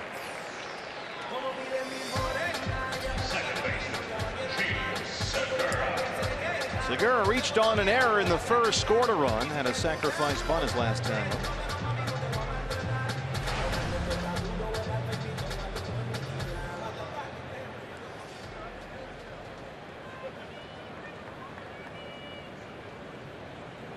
Chris Owings a perfect 12 for 12 now in his stolen base attempts. He's at third. Ray at first. 2 outs for Segura.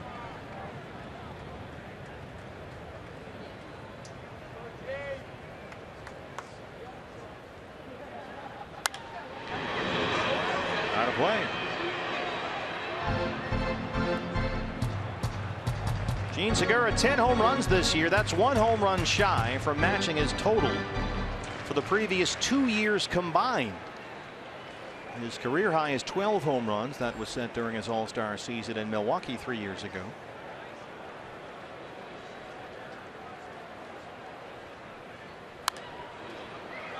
Oh, and 2.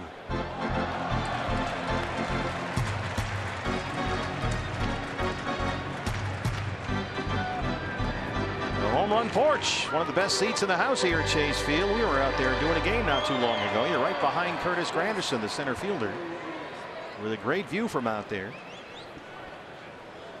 Highly recommend that seat for anybody going to a Diamondback game here at Chase Field. The roll at a shortstop for Reyes. Flip to Walker for the force on Ray, and that's the inning. Diamondbacks get one more. They lead it 4-1.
We are back at Chase Field. D-backs lead the Mets 4-1.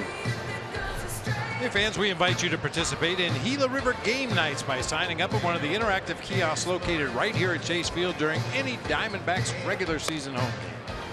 Diamondbacks got 3 in the first inning against Bartolo Colon. RBI singles by Lamb, Castillo, and Owings. They had a 3-0 lead. Mets got 1 back in the top of the 3rd. An RBI single by Jose Reyes. Diamondbacks have added one. Chris Owings, his second RBI hit tonight, a double. And so Robbie Ray now leads at 4-1 as we start the fourth. It'll be T.J. Rivera, the rookie third baseman, followed by Ty Kelly, the rookie left fielder, and Travis d'Arnaud, the catcher, 6, 7, and 8 in the Met fourth. Rivera hit into a double play his first time up. Just 4 for 15 on the year. 27-year-old rookie.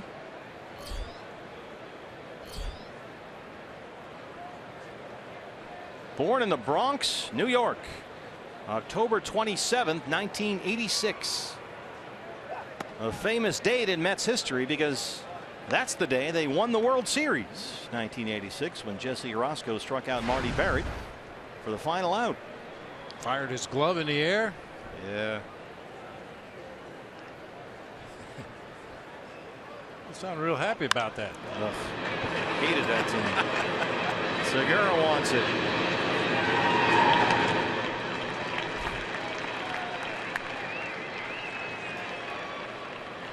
I mean, that was a good team, of course. They had a lot of good players. Keith Hernandez, you were just talking about that, was a vital member of that 86 Met team. I was talking about his defense at first base. He really revolutionized the position.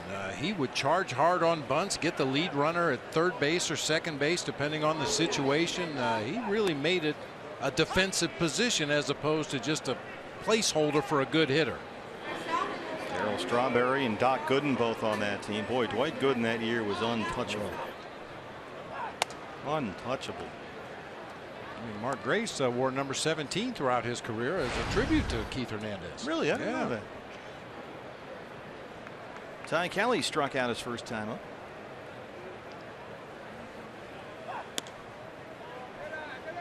Wow, where was that? James Hoy, our plate umpire today.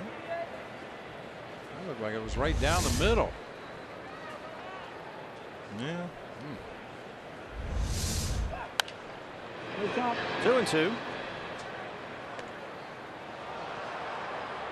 People forget about that 86 Met team. They won the NLCS in a thrilling series against the Houston Astros. Every game of that NLCS that year was a thriller. And then they, of course, had to come back and beat Boston in the World Series. That was quite a postseason. Red Sox were down to their last strike in Anaheim against the Angels in the ALCS when Dave Henderson hit that famous homer.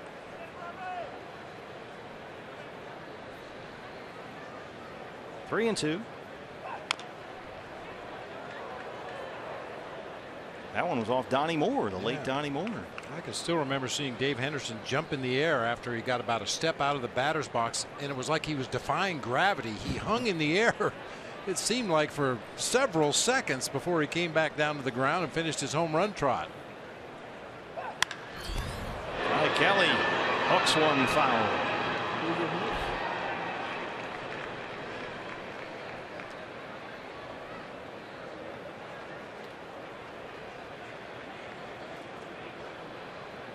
Robbie Ray at 70 pitches, 47 strikes.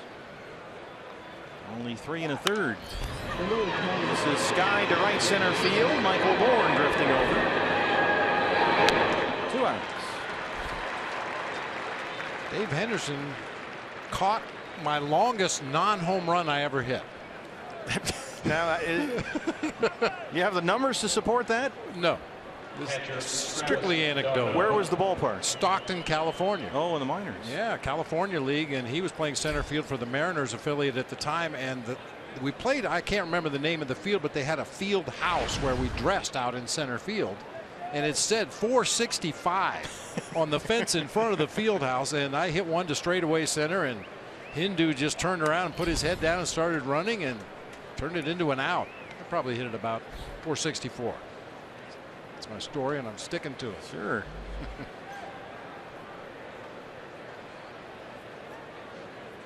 Rene Rivera, James Loney, both guys have the night off tonight.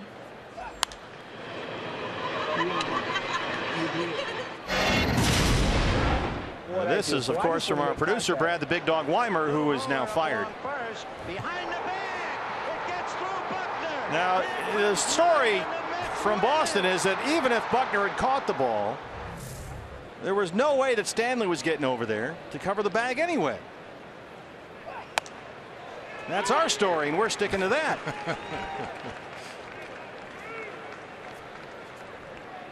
How did that happen? Clearly our director, Yankee fan, Phil the Iron Horse Malika. Well, what a surprise. Take that shot. Yeah. He brings that hat with him, Phil, every night and gives it to some lucky fan. He has no control over his own truck. It's really sad. Stop it.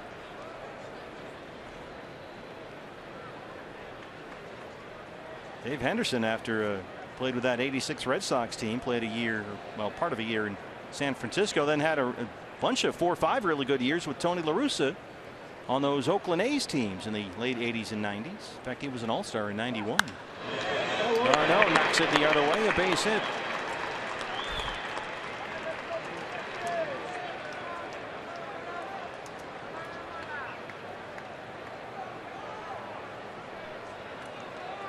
Oh, Bartolo Colon strolls up to the plate.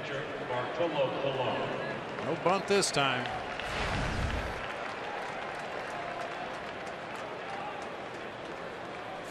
Well, the Mets can't afford to keep losing games. They are only 12-17 since the All-Star break. This is the start of a 10-game road trip. 3 here. They also play in San Francisco and St. Louis, so they're going to start putting some W's in the column for Terry Collins. They are going to get healthy here. Probably by the weekend they'll have both Cespedes and Cabrera back. They just got Reyes back. There's a Bartolo Colon swing. The thing is, he can't injure an oblique because he doesn't have any. So he can just take a big cut. Comes out of this one shaking his left hand. And there's that smile again. James Hoyle, give him a moment to gather himself. 1-1.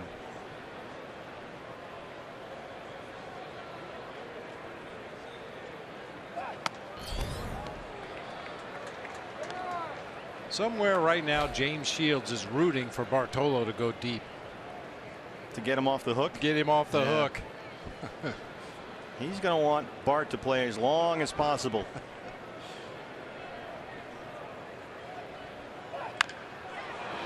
Slaps that one foul, and it's 2-2. That was at Petco Park in San Diego. Let it go.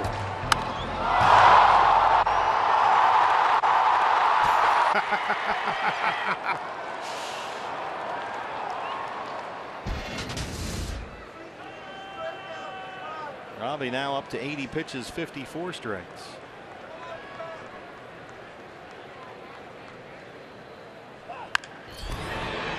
A change of attack this inning for Robbie Ray. All fastballs so far. Of course, he was starting down at the 6th hitter in the Mets lineup, working his way through the bottom. Just decides he's going to try to overpower all these hitters.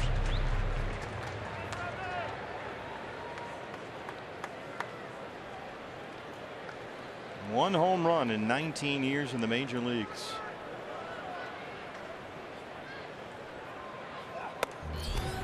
Well, he's worked the count full, 3-2.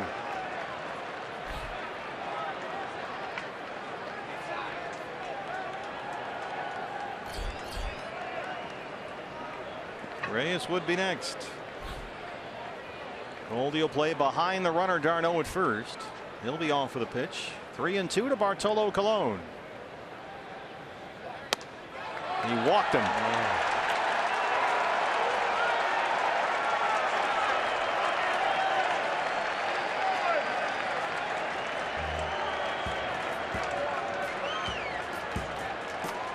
Bartolo Colon has a lifetime batting average of .090. First walk of the season for sure for Bartolo Colon. Maybe the first of his career. Our crack staff is working on that as we speak. Yes, his first career base on balls for Bartolo Colon.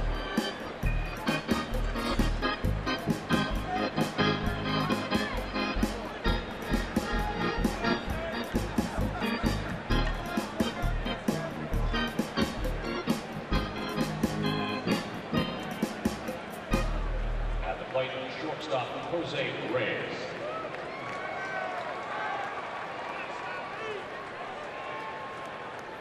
282 plate appearances in the major leagues. His first ever base on balls. Arno at second, Colon at first. That's what happens when you hit a home run. Teams pitch you carefully. Yeah, scared him. There's a strike 0-1 on Reyes. Reyes has walked. He's got an RBI single.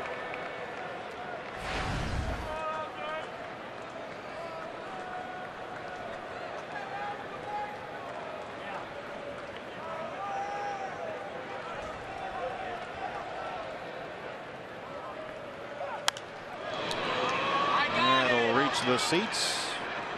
0-2.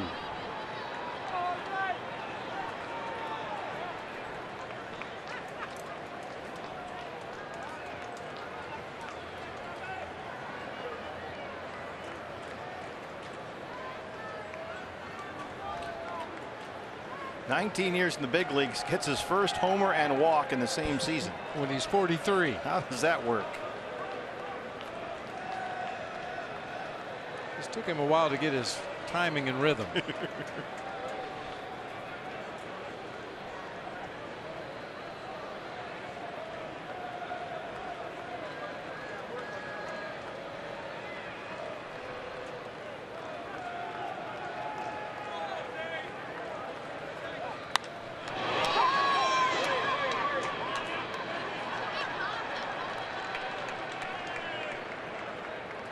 Robbie Ray really laboring in this fourth inning. We kind of joke about Colon and his athletic ability, but right now if you're a Diamondbacks infielder and you get a ball hit to your right or left and it's maybe tough to get the out at first base, always keep in mind who the base runners are and where the possible outs might be, and right now it could be at second base. A base hit for Reyes. Tim Tuffle will wave. D'Arnaud, the throw from Drury is not in time, and it's a 4-2 ball game. Second RBI single in as many at bats for Jose Reyes. Good throw by Brandon Drury, just a step or two too late. Center field, Curtis Granderson.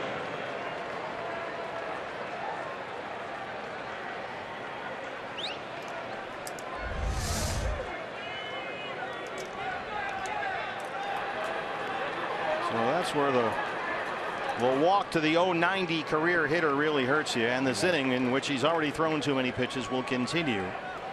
Curtis Granderson, the hitter, he's 0 for 2.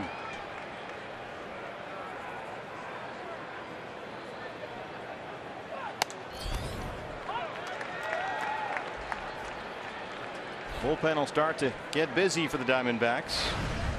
Robbie Ray near 90 pitches through just 3 2/3.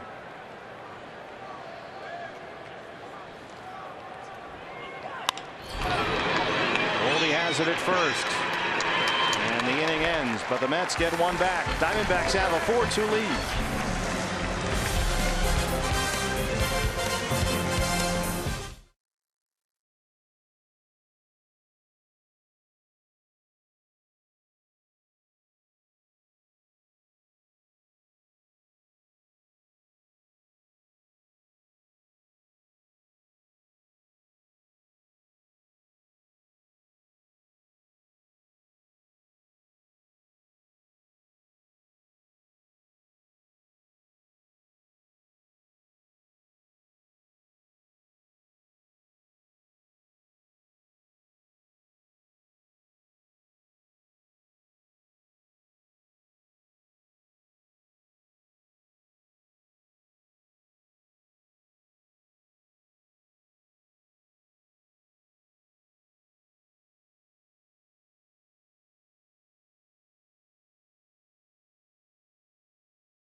Mets creep back a little bit. It's 4-2 as we head to the bottom half of the 4th inning. Time to take a look at this day in baseball history, brought to you by Geico.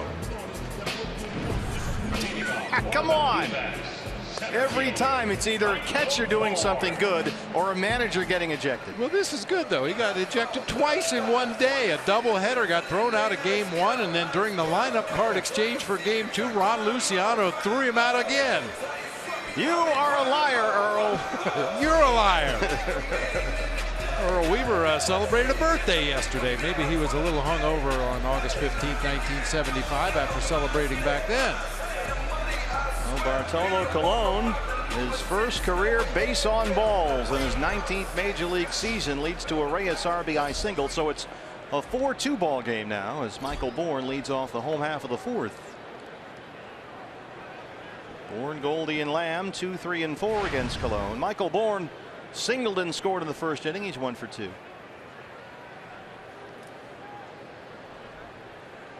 Situation where you might see Michael try to bunt his way on base. TJ Rivera even with a bag at third. Joe's bunt takes a strike 0-1. Yeah, Rivera's having trouble keeping his feet underneath him down there at third base, and anytime you can make Bartolo Colon get off of that mound and field the ball, you take your chances. Well, you got a rookie down there at third with gunk in his shoes. Bounce that change up, and it's 1-1. Looks like he's cleaned him up a bit.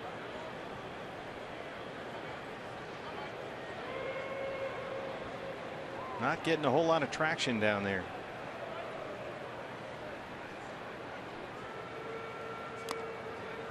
We should mention that with Michael in center, A.J. Pollock's rehab continues to go exceptionally well. A.J. has played 5 games with Class A Physalia, and he's gone 6 for 13, 2 homers, 4 RBIs. He's played some DH. He's played a couple of games in center field as well. And there's a base hit for Bourne, a leadoff single in the 4th. Michael 2 for 3 so far. So the news on A.J. is very encouraging. And in the meantime, all Michael Bourne does is hit. Had 9 hits in 6 games on the last road trip, and he's 2 for 3 tonight. A.J. homered for the Rawhide last night on his way to Mobile to continue his rehab there at the AA level. Roll Hyde. J.R. House does such a great job down there. 70 pitches for Colon, 43 strikes. Goldie has lined out to Reyes at short and walked 0 for 1. And they got Bourne hung up. Yes, he got the tag on, says the second base umpire, Jim Joyce. Reyes able to extend. Michael Bourne says, I'm not going anywhere. He's insisting he wasn't touched out there. I think the question becomes, did he go out of the baseline to avoid the tag? The baseline, once the runner extends like that, that establishes the baseline. This will be interesting to see. Michael wasn't tagged right there. And he's coming off.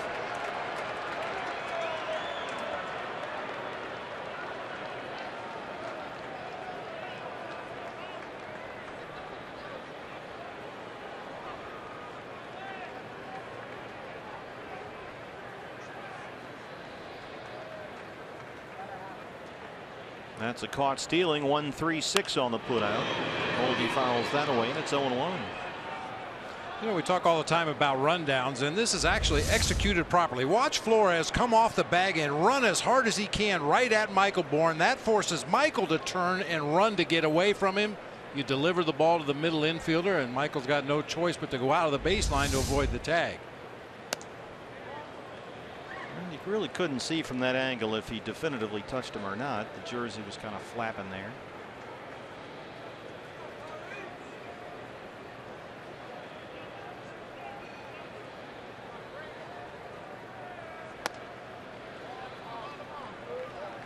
Two and one on Goldie. Here's Jim Joyce.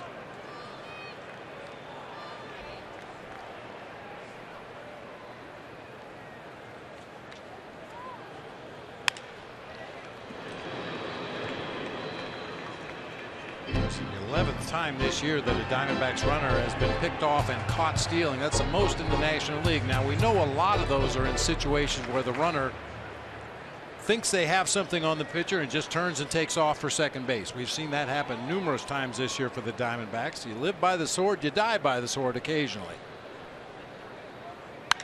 Goldie knocks it into right center. And that's where the Bourne pickoff really hurts. Goldie on the run. He's going to head for third. And he's in there. Third triple of the year for Paul Goldschmidt.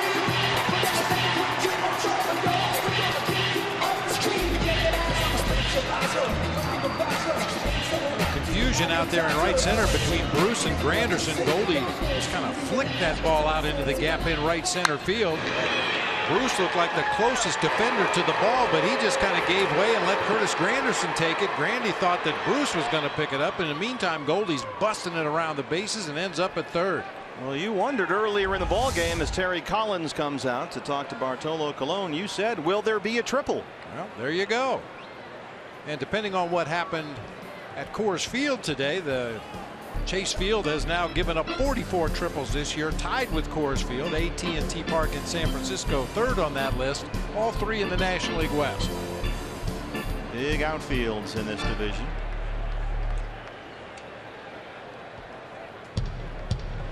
That game at Coors Field, the Nationals and the Rockies. Washington leads that 5-4 in the 7th inning. And Daniel Descalso has a triple in that ball game for Colorado.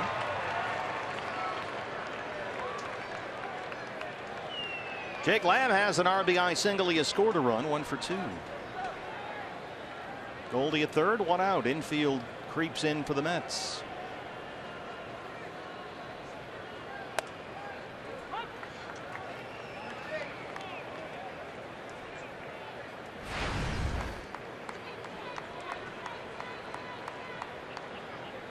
It was hard to tell what was going on with Jake during that road trip. 0 for 21 with 8 punch-outs, but when we left for the trip, he was on a 5-game hitting streak. He'd homered 3 times over that streak. He's really hitting the ball well.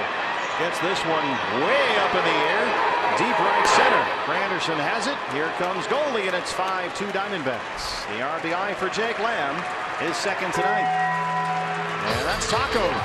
It's Tacos, that's right. Missed that one by much. Long fly ball deep to that gap in right center field.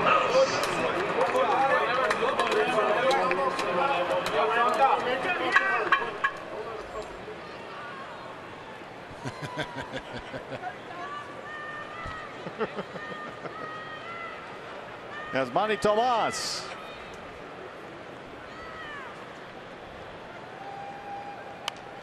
Here we go. A little short. Little short. Good line. Wrong club. Yeah, the guy just caught it in his hat.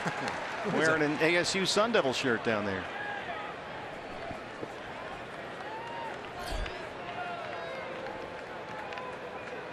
Tomas has twice flied out to right field. His last one drove Jay Bruce right to the base of the wall out there.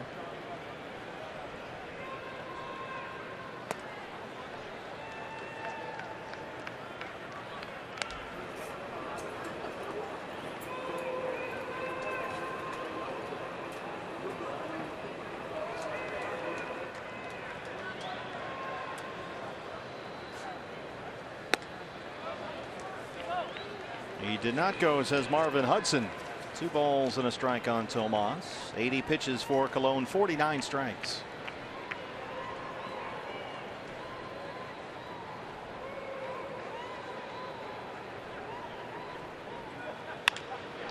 On the ground to shortstop for Reyes, who bobbles it, recovers, and throws it out.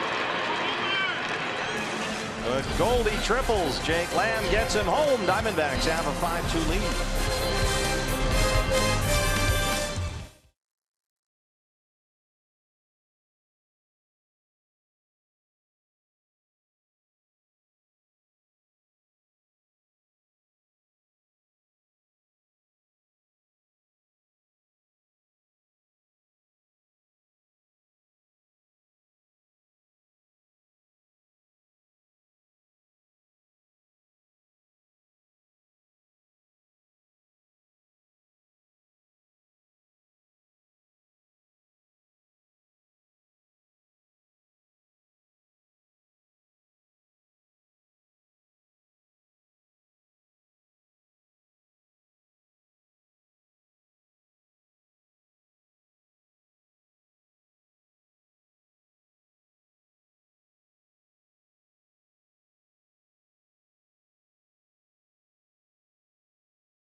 fifth inning. Quicken Loans takes a look at our rocket arms for the Mets and the Diamondbacks. Your team leaders in strikeouts. Robbie Ray's out there right now, and he leads the Diamondbacks. He's got, let's see, 4 strikeouts tonight. 160 on the year. He's right behind Thor, Noah Syndergaard, who will start the ball game here tomorrow night.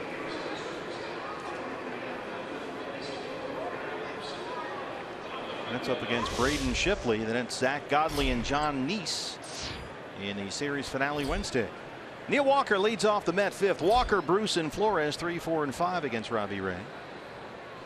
Very nice job by the Diamondbacks offense to immediately answer the Mets runs in both the third and the fourth inning. Came right back and got it back. Yeah, that's a great point. Walker has struck out and singled 1 for 2.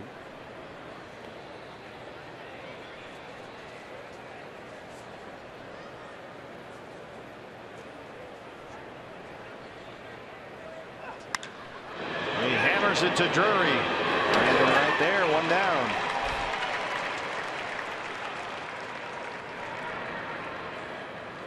Brandon barely had to move that time. Ball hit on a line almost right at him. Right fielder.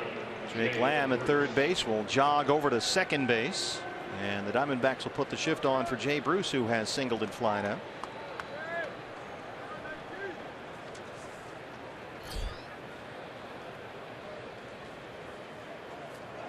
Boy, third base used to be easy. Used to basically just stand there the whole time. Now you're a third baseman. You're running back and forth between second base and third base. You might go all the way out to short right field. You might have to turn a double play at second base. It's a vastly more complicated position right now. Look at Lamb. Takes a base hit away. The shift was on against Jay Bruce. You might have to do that. That's a 5-3 putout over there. Wants to move several steps to his left, smothers that ball with a slide, gets up and fires on to first just in time to get Jay Bruce. Nice play. 2 outs on 4 pitches for Ray. He certainly needs that. 93 pitches through 4 2/3. Here's Wilmer Flores. Flores has singled and struck out.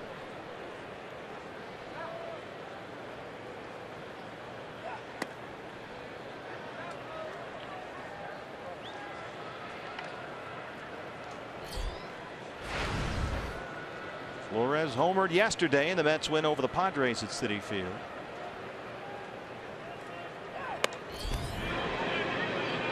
He's able to check his swing, says Marvin Hudson, and it's 2-0.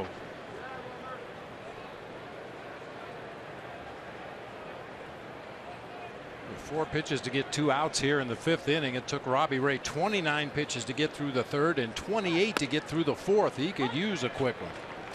2-1. Well, his spot would be due up 4th in the bottom of the 5th.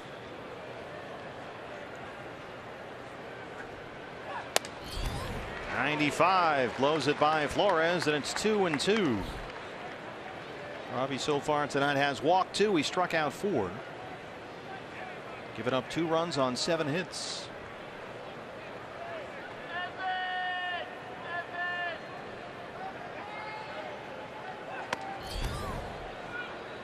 Fastball missed, and the count is full 3-2. TJ Rivera on deck.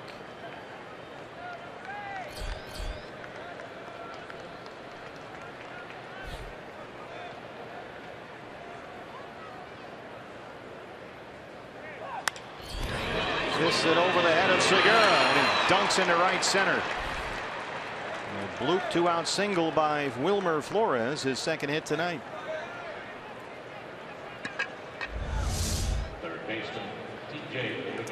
He gets right in on the hands of Wilmer Flores, just gets enough to get it over the head of Gene Segura into shallow right center. So the inning continues with Ray at 99 pitches. Rivera so far 0 for 2. He has hit into a double play and popped up. 4 hits in 16 at bats in the major leagues. A big league rookie at the age of 27.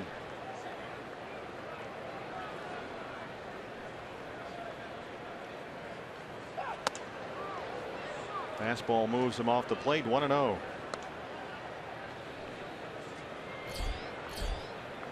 Rivera was leading the Pacific Coast League at all of AAA baseball in hitting when he was called up from Las Vegas. 349 with 11 home runs down there. 80 RBIs in 96 games.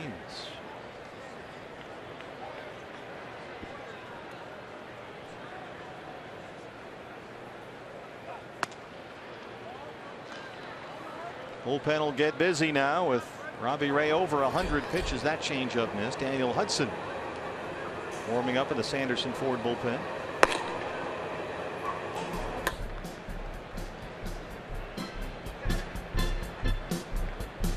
It's another case of the way it seemed to have gone for Robbie tonight, Bob. Every inning has been extended by just a little bit, and it all adds up over the course of 4 or 5. You know, he walked Colon in the 4th with 2 outs. 3-2 count on Flores. Little bloop single with 2 outs. He's had to keep going every time. And now he's behind on TJ Rivera, 3-0.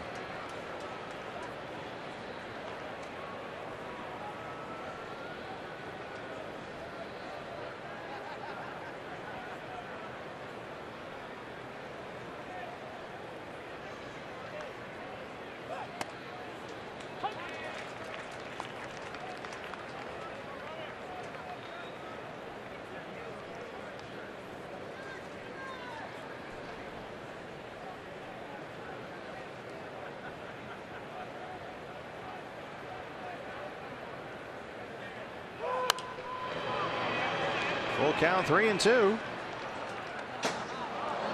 Back-to-back 3-2 counts for Robbie in this inning. Ty Kelly, the left fielder, on deck. He would be next. Foley plays behind the runner Flores at first.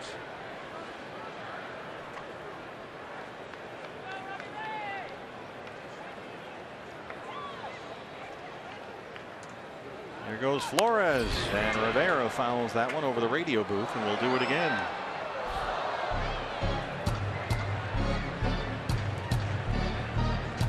Pirates have come back to take the lead in San Francisco.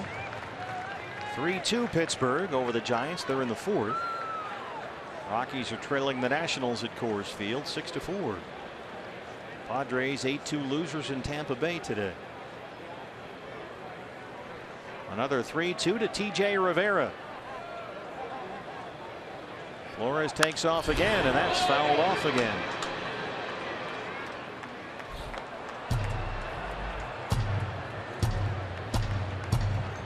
Daniel Hudson continues to warm up in the Diamondback bullpen. Mets bullpen is busy as well.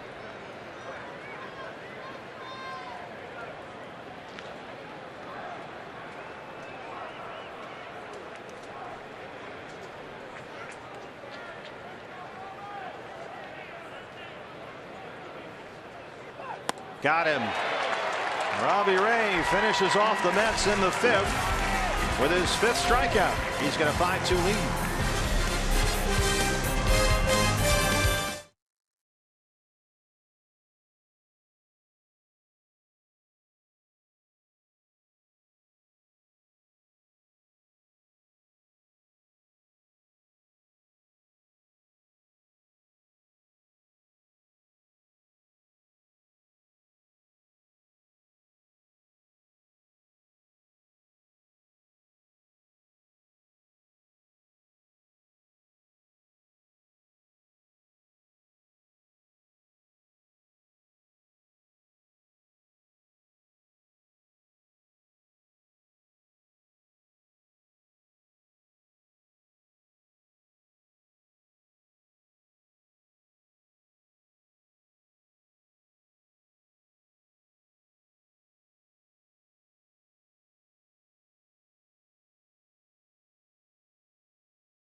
As we start the home half of the 5th inning at Chase Field. D-backs fans, if you can't catch the games on your television, you can stream them live on your mobile device.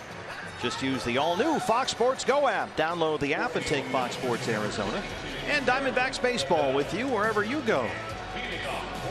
Bartolo Colon is all done. He went only 4 innings tonight. The new pitcher for the Mets, it's the right-hander Eric Goodell. He was called up from AAA Las Vegas in the middle of May. He's given up only 1 run in his last 11 appearances, a 2.70 ERA.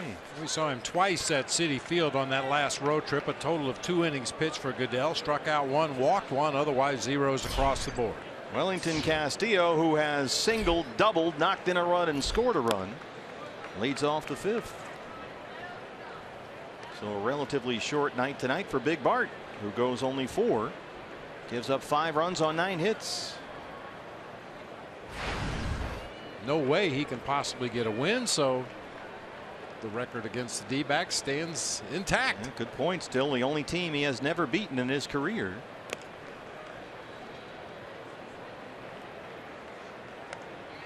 He might stick around a couple extra years just for that. 19 years in the big leagues. He has never beaten the Diamondbacks. Tonight was his 500th appearance, Bartolo Colon.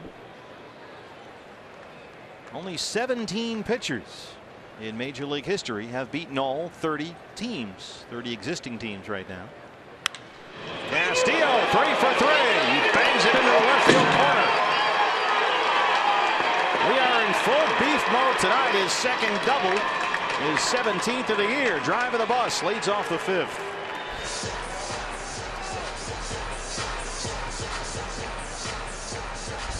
Boy, is that right on time for Wellington Castillo to return to the lineup and swing a hot bat. Fastball up near the letters. He just tomahawks it down into that left field corner for a double. He has not played since August 6th. Was away for a while for some family issues after the birth of his second child, little baby Jeremiah, last week. Everybody's doing just fine. So, well, he has a single, 2 doubles. He's at second to lead off the 5th for Chris Owings, who's 2 for 2.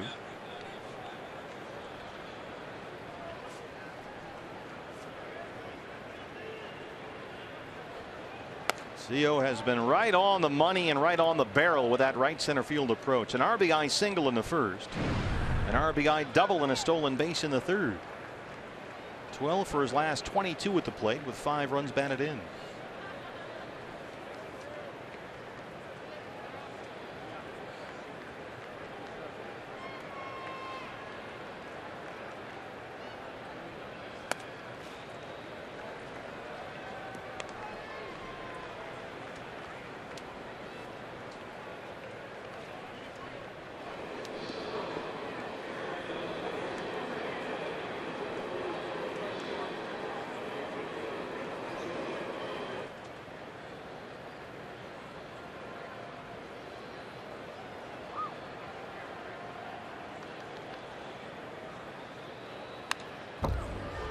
Rip.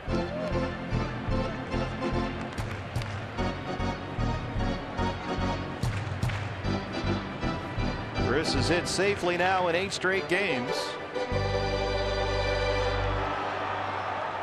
6 extra base hits and 6 RBIs in his last 8 games.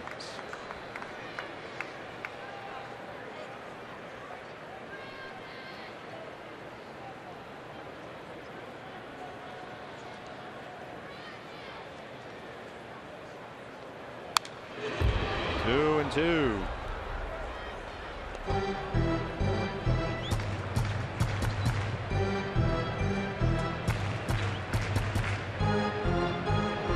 Robbie Ray has completed 5 innings with a 5-2 lead. All smiles down there in the dugout. He's done his job. He's given his team a chance to win the ball game. Certainly not as crisp as he was in that start at Citi Field. Well, Brandon Drury is on deck, and Robbie's spot in the order would be after that. 2-2 on CO. Oh, he just dropped that breaking ball in there beautifully, and he strikes out Owings. Very top of the zone. A lot of umpires won't call us breaking ball strike up there at the top of the zone, but Castillo heads back to the dugout. Yeah, for Robbie tonight, he didn't even throw first pitch strikes half the time. Only 11 of the 24 hitters he faced, he threw a first pitch strike, and some of those 2-strike foul balls came back tonight. 13 of them in the game to help run up that pitch count. Well, his spot is next. Phil Gosselin is in the on-deck circle. Here's Brandon Drury, who's 0 for 2. Goes right back to that curveball and jumps ahead 0-1.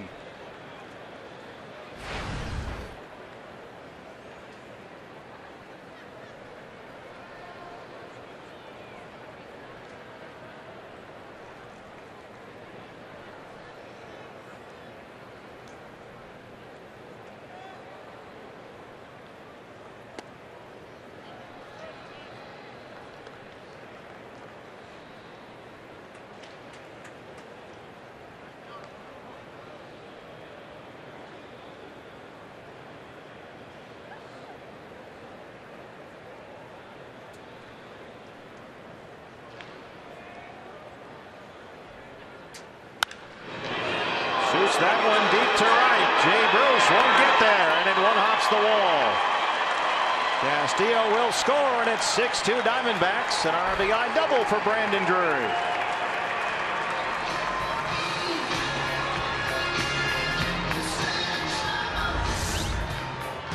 They got 5 doubles and a triple for the Diamondbacks tonight. Boy, that's a great approach right there by Brandon Drury, a guy who normally likes to pull the ball into left field if he can, but that pitch is out over the plate, stayed right on it, up and over into the Mets bullpen.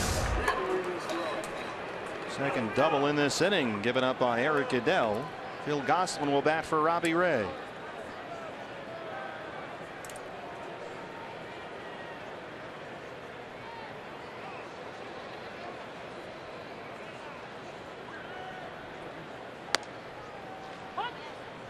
Gosselin 276 and 2 homers.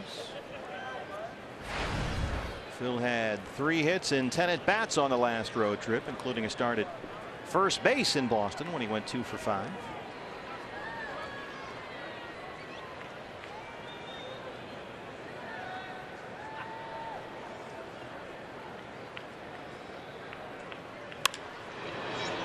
Fly ball to right for Bruce. 2 outs.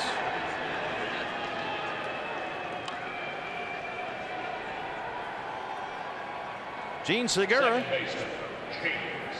Segura has reached on an error and scored a run. He's got a sacrifice bunt. He hit into a fielder's choice. He's got Brandon Drury at second. 2 outs and 1 run in. Diamondbacks have scored in 4 of the 5 innings tonight. 3 in the first, 1 in the third, 4th, and 5th. They have out hit the Mets 11-8.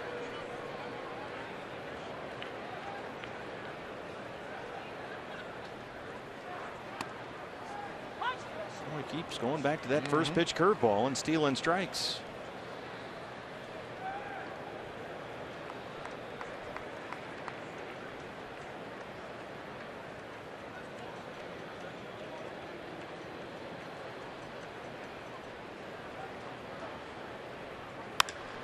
Segura gives it a ride. This is deep to left center field. Way back, and it's off the wall. Drury will score another Diamondback double, and it's 7-2. 3 doubles in this inning. Hung that breaking ball that time. Gene Segura's eyes lit up. Sounded good off the bat. Thought it had a chance to get out of here. Chases Kelly all the way back to the wall. He can't make the play. Driving that bus. Boy, you mentioned all the doubles. Most of them, well, all of them until the Gene Segura double had come from the bottom of the order. 2 by Wellington Castillo, 1 by Owings, 1 by Drury, 1 by Robbie Ray. 6 doubles and a triple tonight. Here's Michael Bourne, who's 2 for 3. Bourne with singles in the first and the fourth. He has scored a run.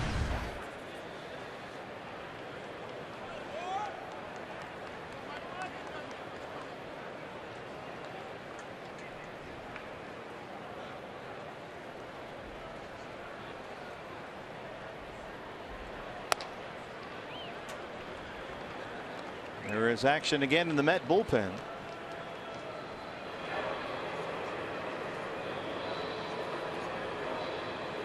Josh Edgen, the left-hander. Daniel Hudson continuing to warm up in the Diamondback bullpen. They've already hit for Robbie Ray. 2-1.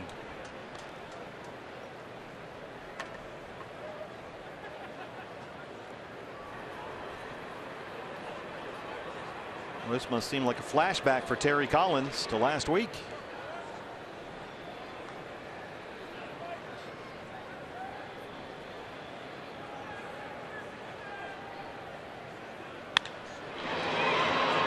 Deep left center, Granderson backing up.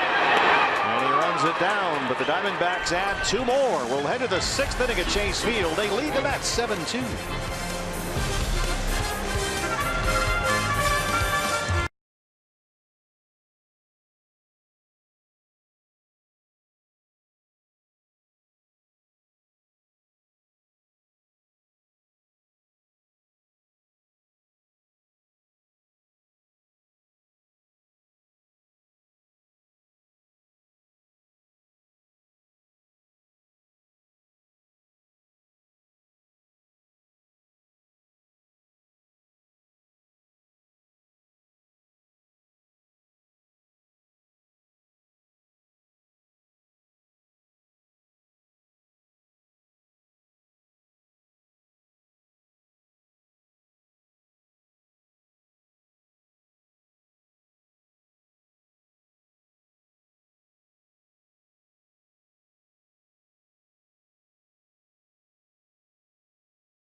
(7-2). The lovely Vanessa is in our booth modeling our D-back Sanderson Ford batting practice pullover. Yes, it's available August 27th for the alumni game, which starts at 2:30. Remember, right? They need to mark their calendars to get here early. Bob, you don't walk in the shot. I'm sorry. Way to join the group. I was occupied. That's the alumni game this year. Little twist before the game, which is a 5-10 start, Diamondbacks and the Reds. So if you get there early, first 20,000 fans get this Sanderson Ford D-backs batting practice pullover. Yeah. Get your tickets at dbacks.com/alumni. Yeah, I missed you guys. It's been a whole week. We're always on the road. We're going right back out on the road to San Diego. You want to go on the trip? I'm going to San Diego too to go watch. You're always working. Nice. Yeah, well, this time it's going to be a fun trip, you know, to go watch the D-backs play. Yeah, the last one started out fun, then not so much. Well, let's hope things are better this time. All right, well, thanks for stopping by. Great to see the lovely Vanessa. And Mike will be here tomorrow. All right. Just ruined my night. Yeah, thanks. You're supposed to end on a good note. There's the Diamondbacks batting practice pullover. New pitchers, Daniel Hudson, Huddy's 50th appearance of the year. And an ERA that's at 6.70.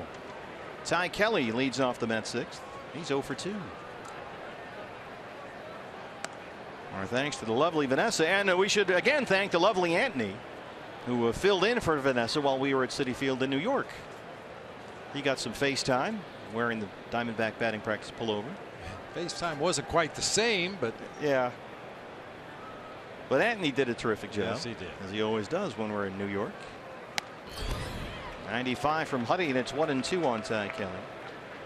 Daniel Hudson very quietly has kind of made some pretty big strides toward a return to form in his recent appearances. He's worked scoreless baseball now in 5 of his last 6 outings, including 4 in a row. So they've done a good job kind of easing him back in not so high leverage situations, and he's starting to get his feet underneath him again. That one missed at 96, and it's 2-2. 4 straight scoreless appearances for Huddy.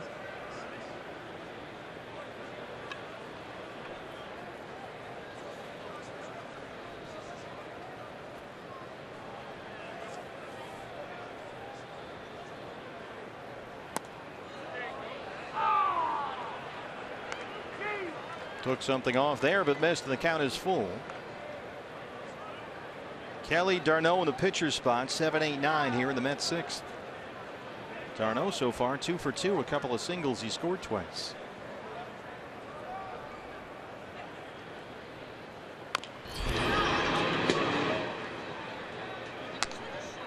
By the way, speaking of D-backs pitchers, we should give a big shout out to Shelby Miller. Shelby pitching for Reno tonight, 7 1/3, gave up only 2 runs, had 9 strikeouts, did not walk a batter.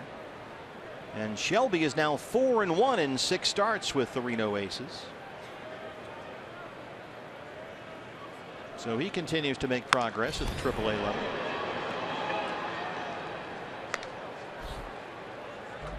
So you got A.J. Pollock, who's done very well in his rehab with Visalia, going up to Mobile. Shelby Miller 4-1 at Reno. 9 punch-outs without a walk tonight.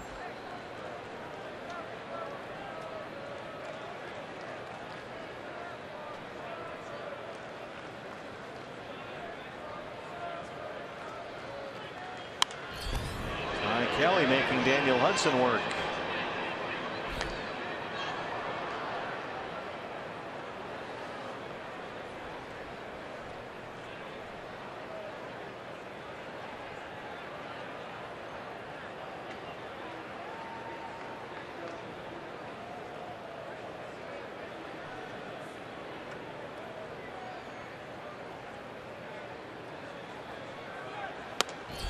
Got him, 96, the strikeout for Huddy, 1 down. Kelly in full swing mode up there with 2 strikes, was chasing everything Daniel threw, so he just elevates a fastball, blows it right by him. You mentioned d'Arnaud with a couple of base hits and 2 runs scored in the game. The Mets catchers this year as a unit have scored 28 runs now with the 2 by d'Arnaud tonight, the fewest in the majors. Diamondbacks, on the other hand, have gotten 59 runs from the catcher's position. Wellington Castillo with 31 runs scored, Chris Herman with 21, Tuffy Gosewich with 6, and Oscar Hernandez with his solo home run at Citi Field has 1. Look at Oscar chipping in, 1 a game last week. That was a Wednesday. And Tuffy homered in back-to-back games, Thursday in New York and Friday in Boston. Hit one into the monster seats at Fenway Park.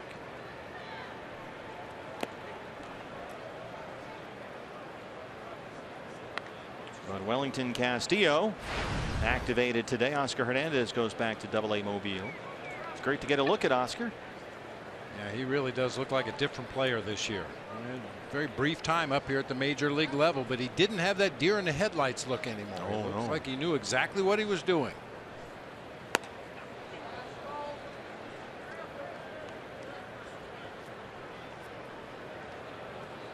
I talked to Tuffy a little bit before the ball game today, and he said there were a couple of instances in yesterday's game where he got a little lightheaded behind the plate. He had to catch defensively for some long innings in that ball game yesterday, and it was hot and humid at Fenway.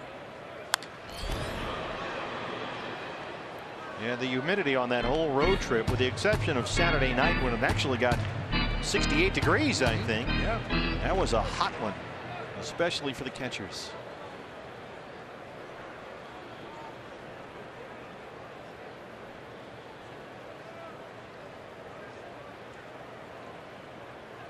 Two and 2 on Travis d'Arnaud.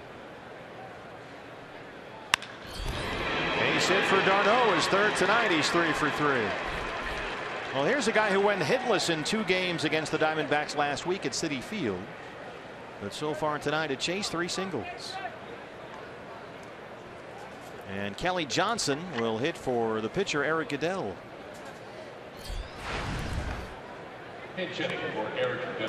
Johnson 242 and 7 homers between the Braves and the Mets. He was traded from Atlanta to New York near the beginning of June. Former Diamondback.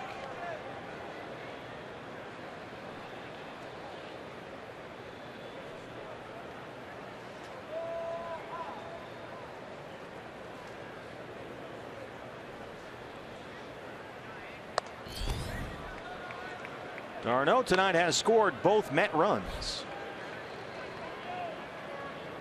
And he's at first with 1 out in the 6th.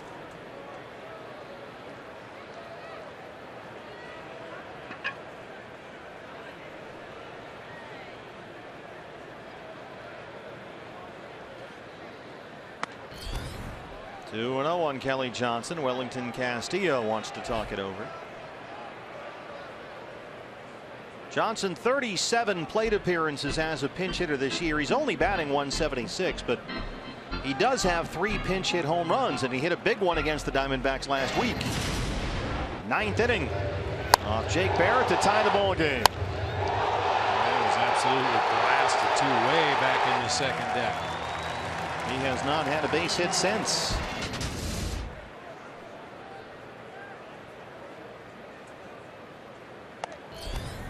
Three and 0. Reyes is on deck.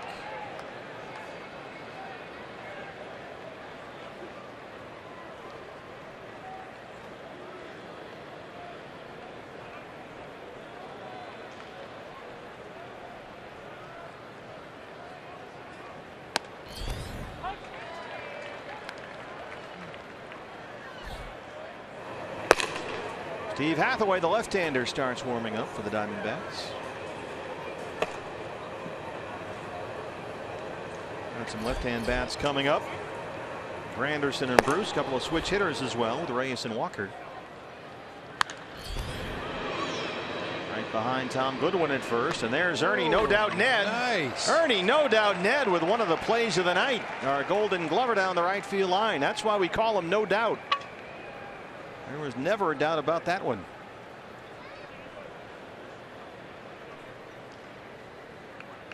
Alan Bam Bam Bayham is our Golden Glover down the left field line.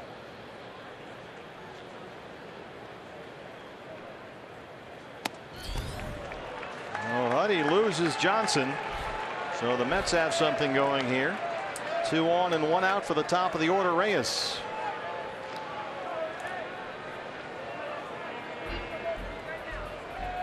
Mike Butcher.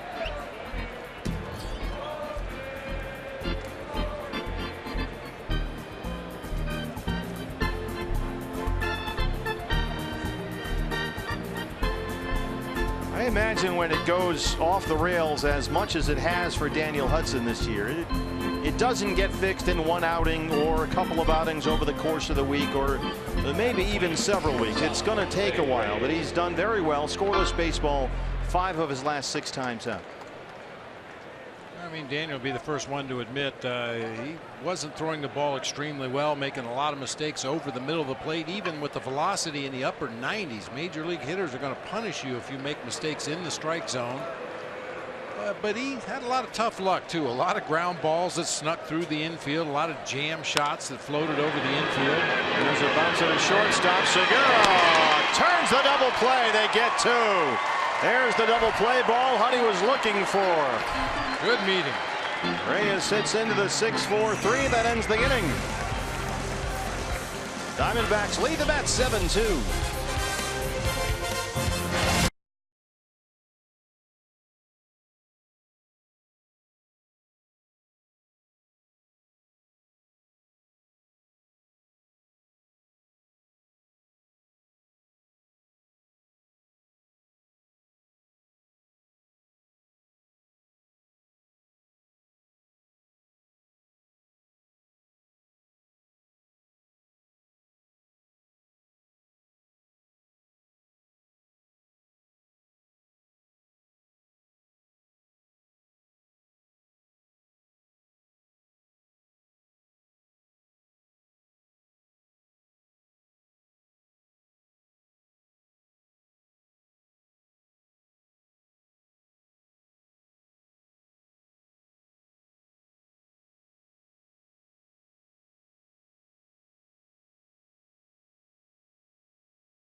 Welcome back. I'm Kate Longworth. D-backs with the 7-2 lead as we head to the bottom of the 6th. Well, it wasn't the party he drew up, but nevertheless, David Peralta making the best of his 29th birthday that came just days after undergoing season-ending wrist surgery. Peralta told me there was only one thing he wanted for his big day: an autographed David Ortiz jersey. He had planned to ask Big Papi this past series, but when he couldn't make the trip, Gene Segura stepped in, got the job done.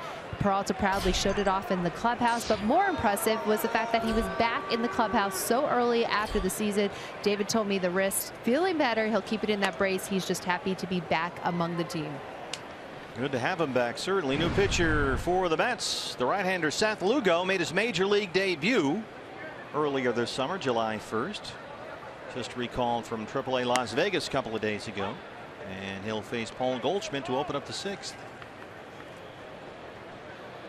Goldie tonight has walked, tripled, scored a run. He's 1 for 2.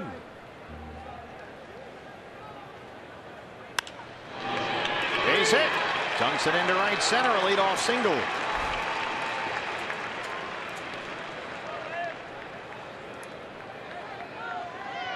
Goldie aboard for the 3rd time tonight.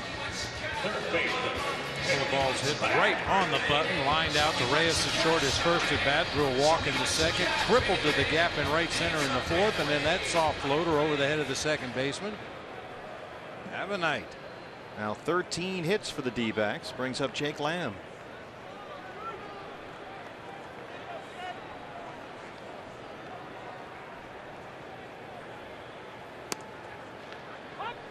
Jake has a couple of RBIs tonight. He has, let's see, singled and scored in the 1st, flied out in the 2nd, and had a sac fly RBI in the 4th.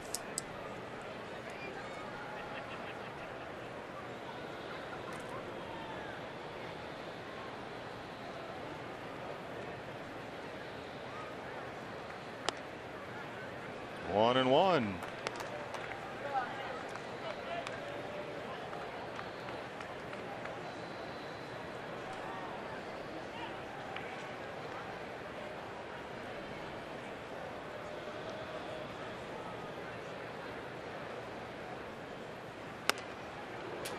Can't catch up to that fastball. A ball and 2 strikes on Jake Lamb.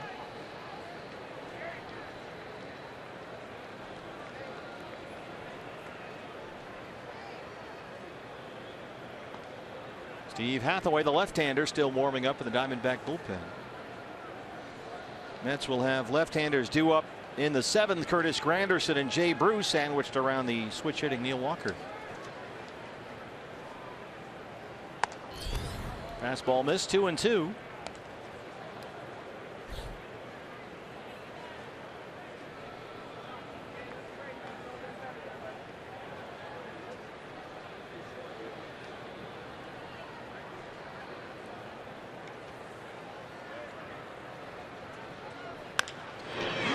It's over the mound. Walker is there. Goldie has nowhere to go. He never did tag him.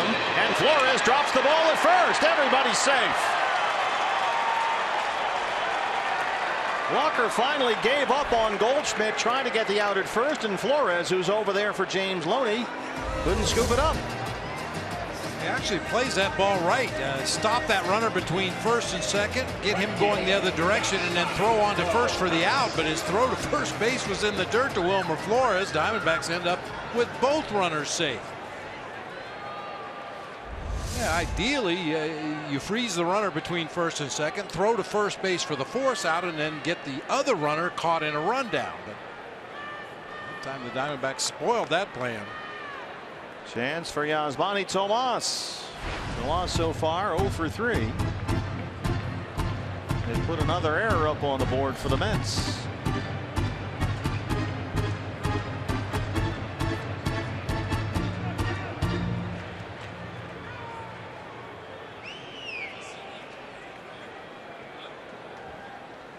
That is E4. The error on Walker has Lamb safe at first.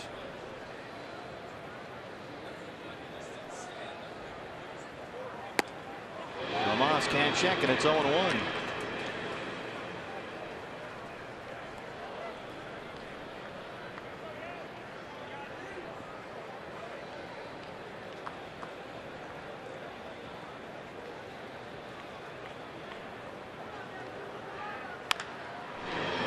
to third. Rivera. Walker for one. And the Mets turn the double play. Goldie's in at third, 2 outs. Tomas 0 for 4. Glenn Sherlock on the phone with Alan Campbell. Let's have a look. Rivera was a little casual in starting that double play. That allowed Jake Lamb to get right on top of Neil Walker down there at second. I think they're going to see if Flores had his foot on the bag there.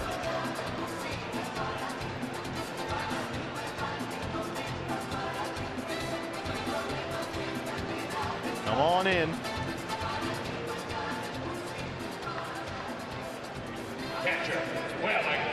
Well, it's been a big night in his first game back for Wellington Castillo. An RBI single in the first. He doubled and scored in the third and the fifth. He's 3 for 3 in his first game since August 6th. He's got Goldie at third and 2 outs. Ball 1.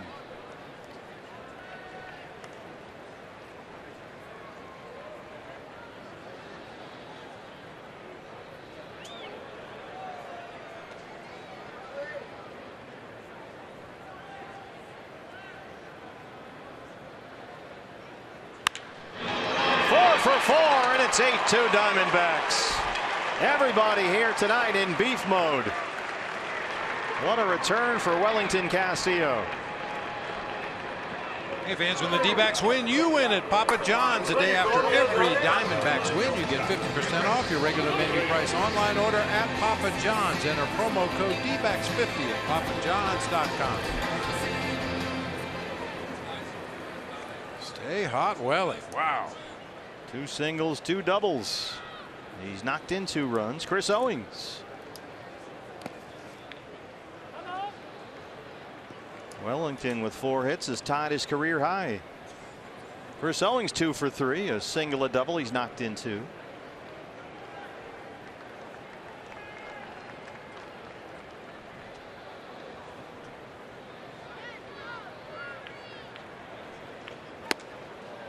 Wellington's previous 4-hit game came back in April of 2013. He's tied that mark tonight with his 4 for 4. Diamondbacks have now scored in 4 consecutive innings and 5 of 6 tonight.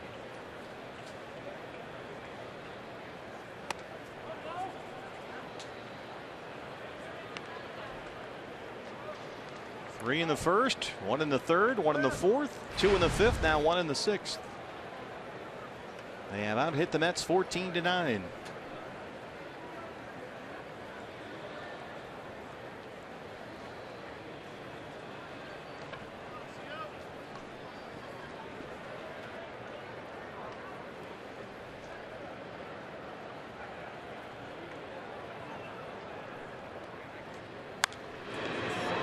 Play 2-2.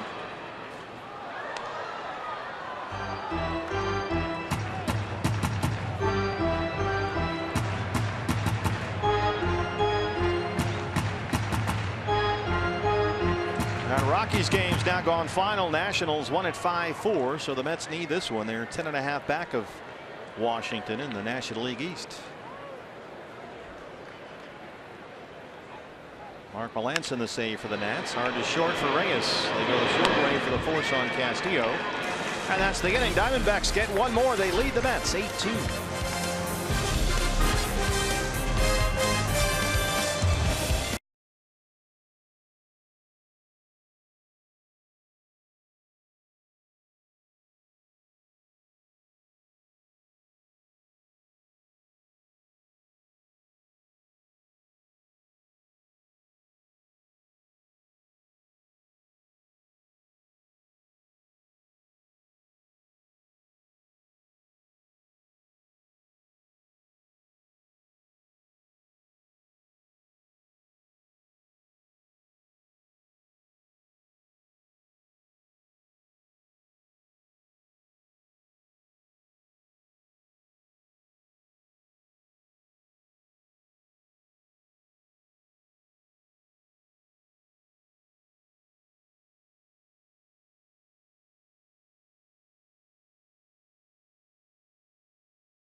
Lopez. Fans, we remind you tomorrow the Diamondbacks continue this series against the Mets with coverage beginning at 6 o'clock. Diamondback Live pregame show. And we're also televising on Fox Sports Arizona in Spanish at 6:30. Fox Sports Arizona Plus. That's presented by Deer Valley Honda Dealers. Both games will stream live on Fox Sports Go. Well, this note may be a day late, but you know, with Big Papi in Boston, Rodrigo Lopez had more plate appearances against Big Papi without surrendering a home run than any other pitcher. Yeah, there were so many Red Sox runs we couldn't get that in. Yeah, couldn't get it in. But we got it in just under the wire, I guess, or just over it. Here's Steve Hathaway. And what a pleasant surprise this young man has been, the rookie left-hander out of the Boston area. Granderson greets him, though, and belts it into center, a leadoff single. Hathaway, the rookie lefty, has done a very nice job with the Diamondbacks this summer. His first look at the big leagues. 8 appearances. The last 7 have been scoreless. And he's looked very good. But he gets bit by the leadoff single against the lefty. That'll bring up the switch hitting Neil Walker. You know, for me, it was especially impressive how well he pitched at Fenway Park under the circumstances. You know, a ballpark he grew up dreaming about pitching in. Against that lineup, he came in and had 2 real good outings against the Sox. Yeah, the first outing in Fenway, faced one guy, struck him out. Mm-hmm. And of course, he grew up not too far away, Acton Boxborough High School, about a half hour from Fenway Park. And Hathaway, over his last 7 1/3 innings, has given up only 4 hits. Behind on Walker, 1-0. Walker singled in the 30s, 1 for 3. Under the glove of Lamb and into left, a base hit. First 2 have reached in the Mets 7th. Now to bring up the left-hand hitting Jay Bruce. Randall Delgado warming up in the Diamondback bullpen.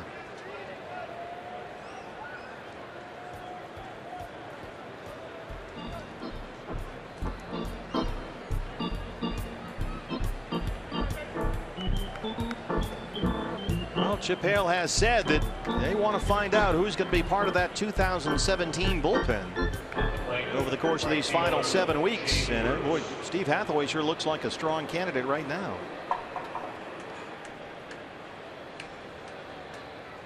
Jay Bruce 1 for 3. He singled in the 2nd. Delgado warming up. Right-hand hitters coming up. And Flores and Rivera. I was just going to say, and Kelly also a switch hitter that you'd rather have batting from the left side of the plate, followed by another right-handed hitter. So this might be the last guy Hathaway faces.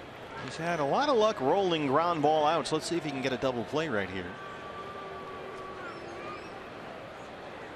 Bruce just 4 for 29 at the plate right now.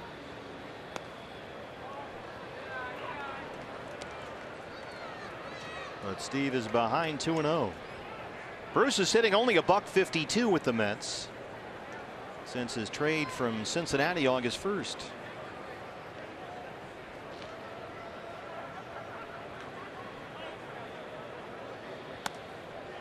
That fastball missed, and Hathaway's down 3-0. Well, this one's not going nearly as well as the previous outings have gone for Hathaway.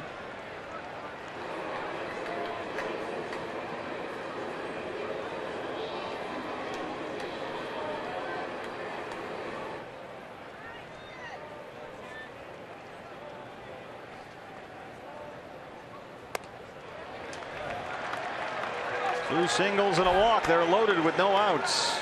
And that'll be it for Steve Hathaway tonight. Chip Hale going to go get Randall Delgado.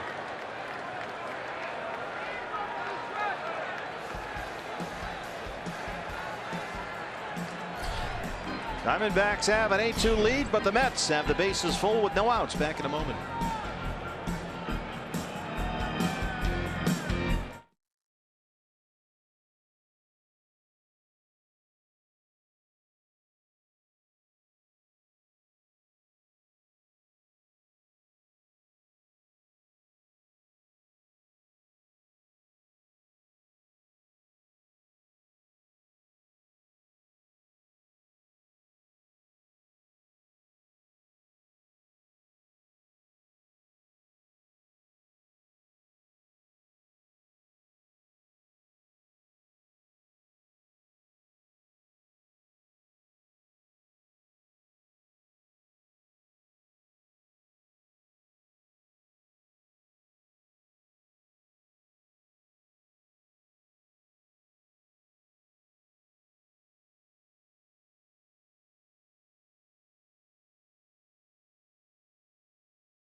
all scoreless, but it's a rough one tonight. 2 singles and a walk of low to the bases for the Mets. Nobody out.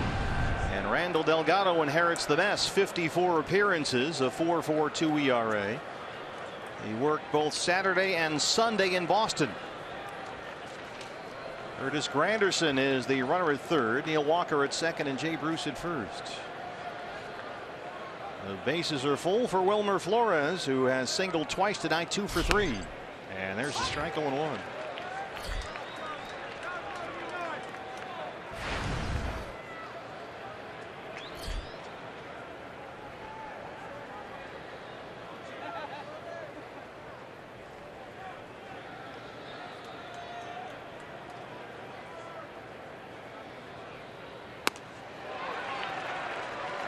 And Randall Delgado slider.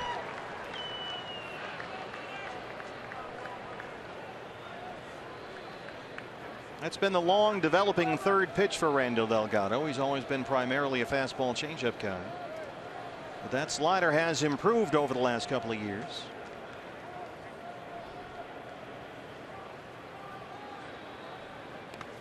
You bounce that one, everybody stays put.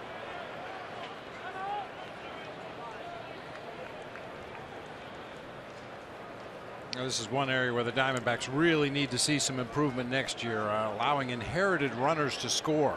Diamondbacks bullpen has inherited 196 runners this year. 78 of them have scored. That's 40%, the highest percentage in the major leagues.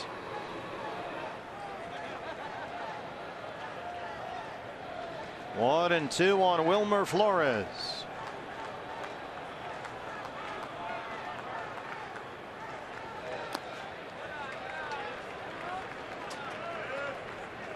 And just like Robbie Ray did very early in his outing tonight, Delgado sticking with that slider.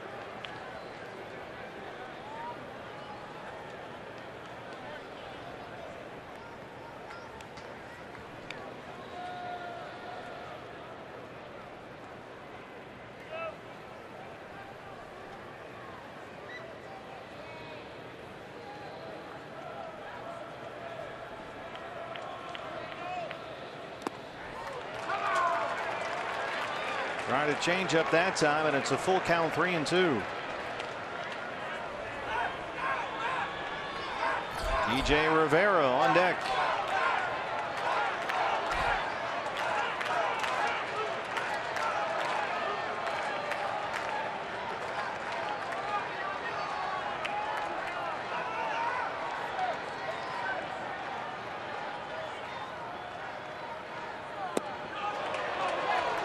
He did not go, and Delgado walks in a run.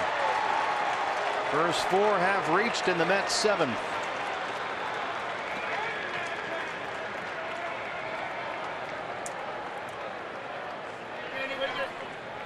Mike Butcher.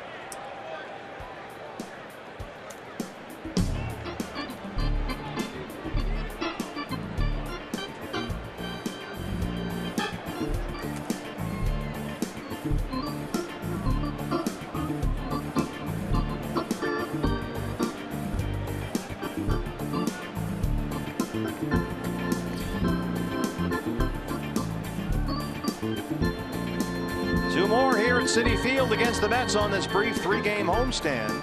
Braden Shipley and Noah Syndergaard tomorrow night. Wednesday is a night game. Or I should say Chase Field. Wednesday's a night game. Zach Godley and Jonathan Nace. We're on the road so much these days, I lose track of where we are. Rivera 0 for 3.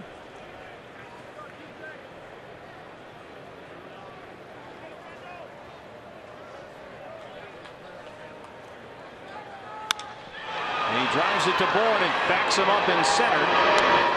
Walker's at third. He'll come home. And it's an 8-4 ball game.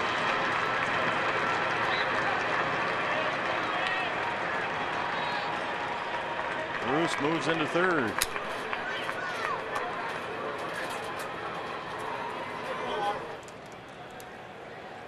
Left fielder Ty Kelly. That'll bring up Ty Kelly, the left fielder. Diamondback bullpen quiet right now.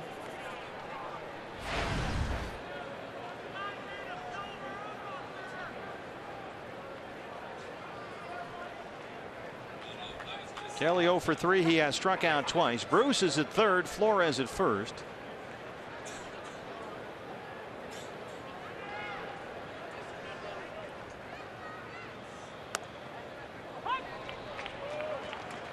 Kelly can be a patient hitter up there. He walked 3 times in their win over the Padres yesterday in New York.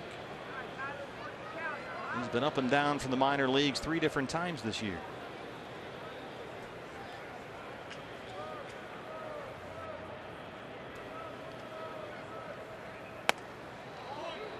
Fastball missed.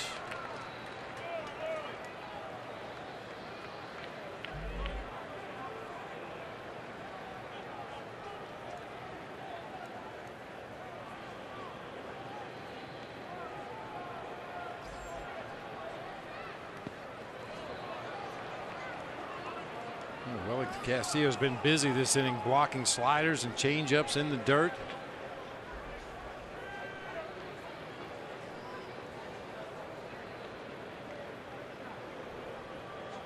You're looking for that double play ball. You want your guy on the mound to keep the ball down, hopefully get the ground ball you're looking for, but just can't find that zone down there at the knees. Everything in the dirt.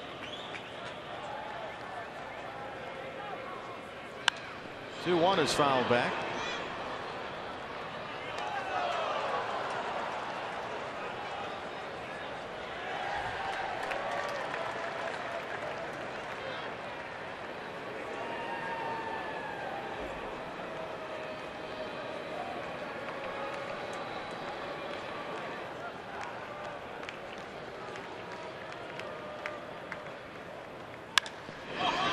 Hits it in the air to left field. Brandon Drury. Bruce is at third. And he's coming home. Randall throwing a second, and it's 8-5.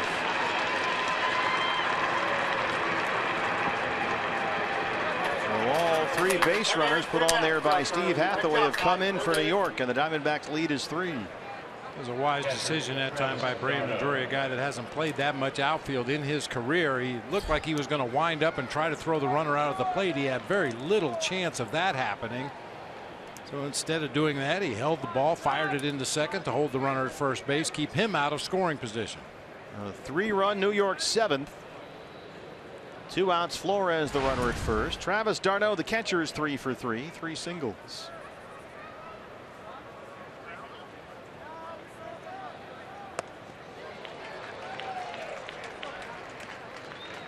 First pitch slider from Delgado. It's 0-1.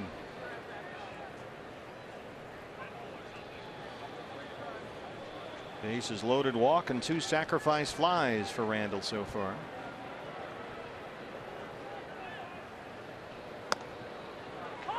Ahead of d'Arnaud, 0-2.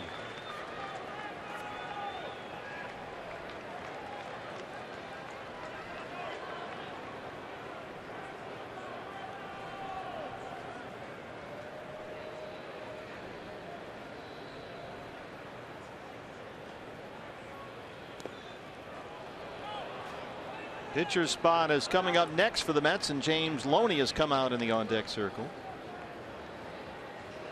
Left-hand batter.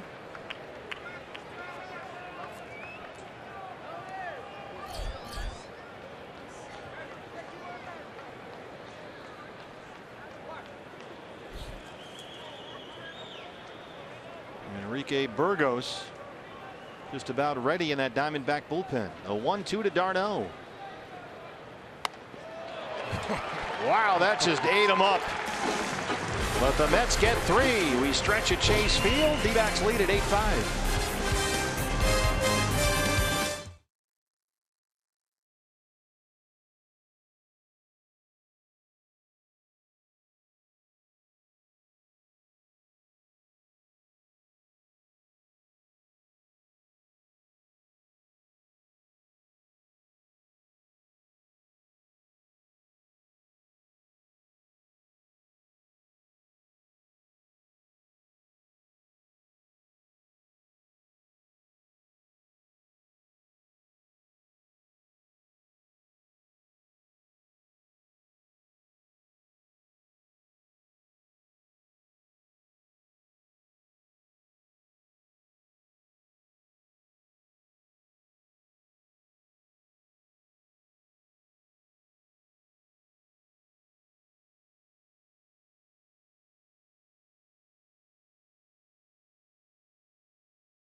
Sure that we were all so happy to see that Wellington Castillo put up on social media his son and his newest son Jeremiah doing very well. Our Chaz Roberts air conditioning cool play of the game in Wellington, and his first game back from leave since August 6th has had himself a night. 2 singles, 2 doubles. He has scored twice and knocked in 2. And blocked about 100 pitches in the dirt. Attaboy Welling. Baby needs new shoes. Brandon Drury leads off the 7th. What a return for Beef Wellington.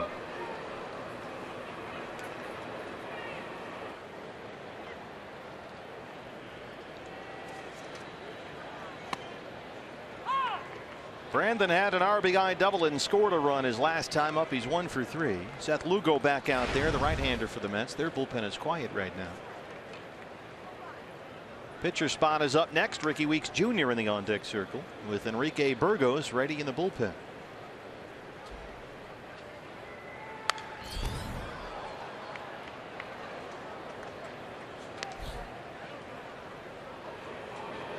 Now that we know that everything is okay with the Castillo family and the bouncing baby Jeremiah is going to be just fine, it might be the best thing that could have happened for Welling.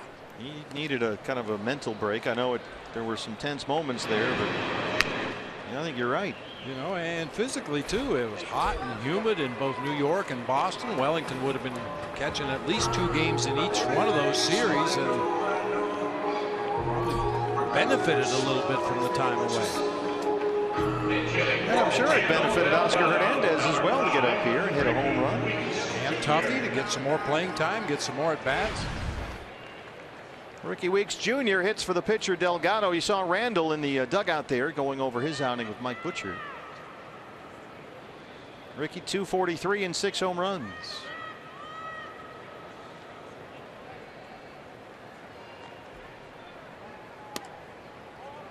Ricky started all 3 games in Boston, had 3 hits, including a homer.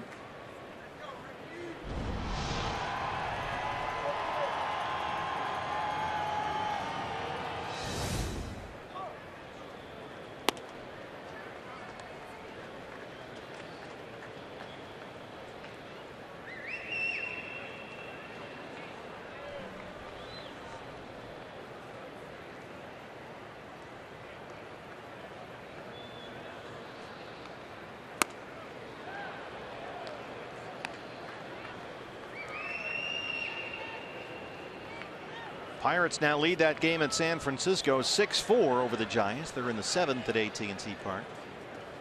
Rockies lost at Coors Field to Washington 6-4. Padres beaten by Tampa Bay 8-2 at the Trop in St. Pete. That gets foul and it's 2-2.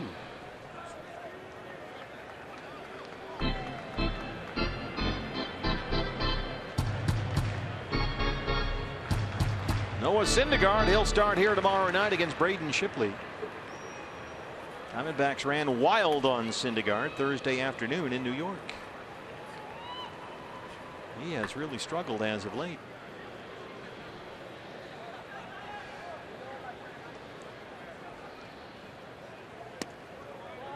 Full count on Ricky Weeks Jr. 3-2.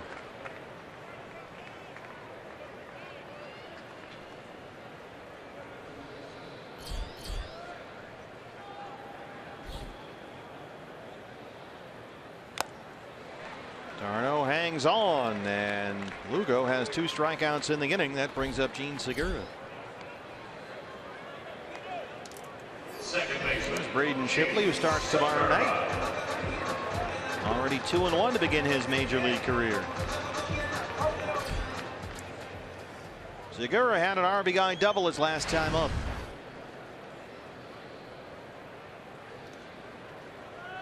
Eight hits in 6 games on the last road trip for Gene. And this has happened again. Yeah, breaking ball this time.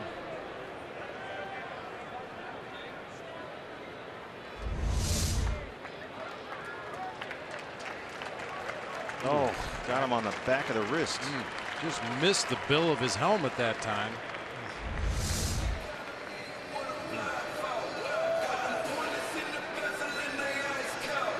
mentioned Braden Shipley pitching tomorrow. As good as Robbie Ray was in his start at Citi Field, Braden Shipley may have been better. Yeah. 7 innings, 3 hits, struck out 7. He walked 1 batter, did not allow a run. We've seen him be effective as a ground ball pitcher and a strikeout pitcher in his 2 wins. Michael Bourne a couple of singles tonight. He's 2 for 4. We can see Segura pointing, showing Wilmer Flores where he got hit. He got hit right where that strap on the batting glove comes over. So there was a little smidge of extra padding.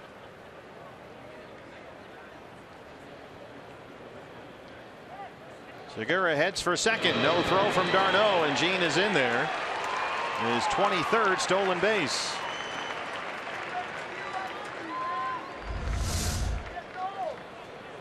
I never liked it when you hit the fast guys, because they're mad. They want to do something right away. Well, there you go. To make you regret hitting them with a pitch. Now Bourne's up there with a 1-0 count. Segura at second and 2 down. Fly ball to center for Granderson. Enrique Burgos coming on for the 8th inning. Diamondbacks have an 8-5 lead.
Lead the Mets 8-5.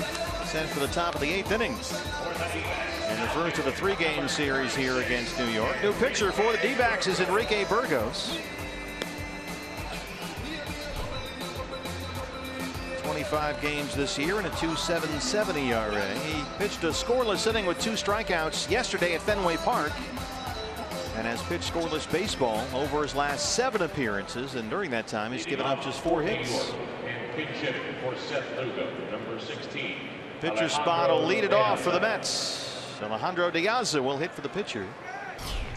So Diaz, Reyes, and Granderson 9-1-2 in the 8th for New York. D-backs have out hit the Mets 14-11. They lead at 8-5.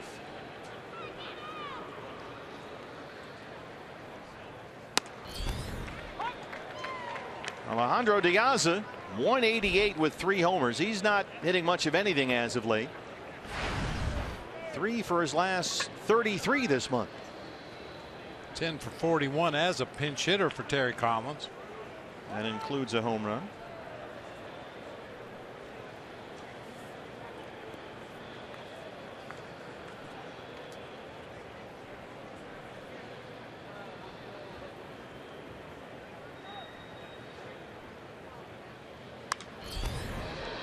Oh, 0-2.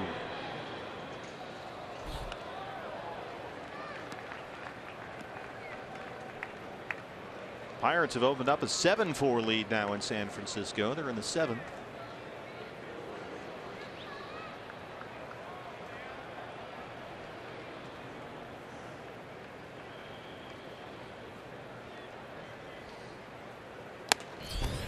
Enrique Burgos bringing the heat. He strikes out Diaz. Hey fans, follow Arizona Diamondbacks baseball live with the MLB.com at Bat app. Stay up to the moment at any moment with game day, live game video highlights, StatCast, news, and all of it. Download MLB.com at Bat, the #1 app for live baseball on your phone and tablet. Jose Reyes has walked and singled twice. He's driven in 2 runs. Well, Enrique Burgos jumps ahead again with a fastball. He's made great strides since his latest recall from the minor leagues. 18 appearances since the beginning of July when he was brought up again from Reno. It's tap foul and it's 0-2. He's worked just over 19 innings in this latest stint with the Diamondbacks, and in those 19 innings Enrique has given up only 2 earned runs while striking out 19. We talked a little bit earlier about Oscar Hernandez and how he doesn't look like a deer in the headlights anymore. I think you could say the same thing for Burgos. I think he's had enough success that he realizes he can be a big member of the tail end of the bullpen down there, and he's pitched with a lot more confidence recently. Pitched very well in Reno, 3-0 with a 1.95 ERA, working mostly as a setup man in the bullpen for Phil Nevin. The command has always been the thing that's held him back. He will get wild occasionally. Like that. 2-2 on Reyes. Rushed that one a bit, and now you can see his pace is picking up.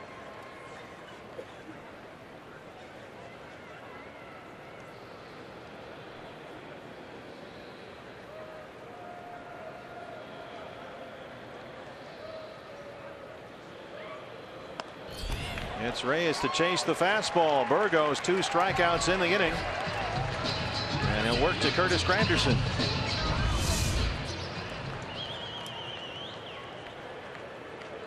Nothing tricky about Enrique Burgos' outings. He's just going to come in and flame on, try to hit corners with that fastball as best he can. When he falls behind, he bites off a little bit more of the strike zone. When he gets ahead, he scoots it out on the corners a little more. Granderson 1 for 4. He singled and scored in the 7th. D-backs have the shift on. Fastball misses away, and it's 1-0. Granderson batting under 190 since the All-Star break. He's only at 226 on the year.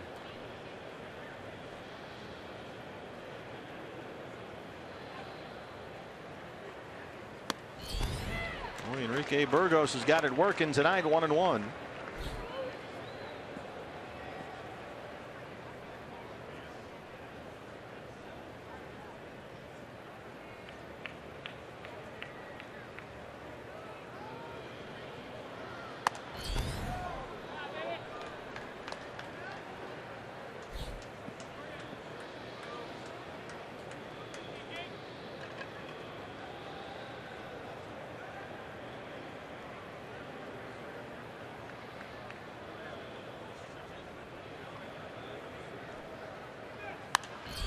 In that Pirate Giant game in San Francisco, Pittsburgh leads at 7-4 in the 7th. Nunez and Span have homered for the Giants. Hunter Pence has an RBI single. Gregory Polanco having a big night for the Pirates. He has singled and homered. 2-2 on Granderson. Hunter Pence also made an amazing catch in that ball game. That will show you when we have a chance. Well, this is a very refreshing at bat. What do you like about it? Granderson doesn't even leave the batter's box, and Burgos can't get back up on that rubber quickly enough. You're right. We're over the 3-hour mark. Enrique Burgos strikes out the side. 1-2-3. Diamondbacks lead the Mets 8-5.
Joe Borowski as we get set for our post-game show right after the game. D-backs Live presented by CenturyLink. Joe, Enrique Burgos strikes out the side, keeps it right there. But boy, the D-backs offense, they really got to Colon early, and then they've added on throughout this game. Love what I saw from the offense tonight, especially one guy in particular, Wellington Castillo. We love his return tonight. We'll get him on a post-game. All right, we'll break it down on the post-game show. Guys, back to you. All right, guys, thanks very much. Our Gila River game summary, a short but effective night for Robbie Ray. Went 5 innings, had to throw a bunch of pitches. Diamondbacks got him a 3-run lead in the first inning. RBI singles by Jake Lamb, Wellington Castillo, and Chris Owings. As Joe just mentioned, Castillo having a big night. 4 for 4, 2 singles and a double. Goldie will lead off the 8th inning against the new Met pitcher, the right-hander Hansel Robles. Goldie has walked, tripled, singled. He scored twice. Yeah, that's kind of the way things have gone lately for Robles. He has given up 6 earned runs in his last 6 1/3 innings of work, and the Diamondbacks knocked him around Tuesday at Citi Field in New York.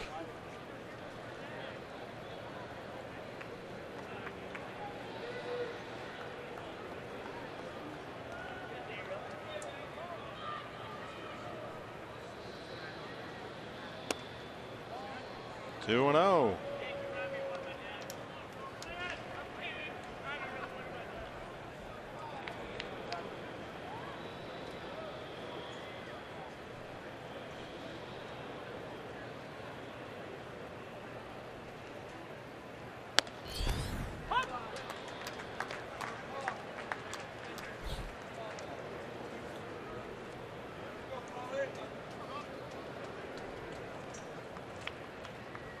Robles in that appearance Tuesday against the Diamondbacks gave up 3 runs on 3 hits and only 2/3 of an inning. Also walked 2. Owings got him for a double. Michael Bourne had an RBI triple. Goldie had an RBI single against him.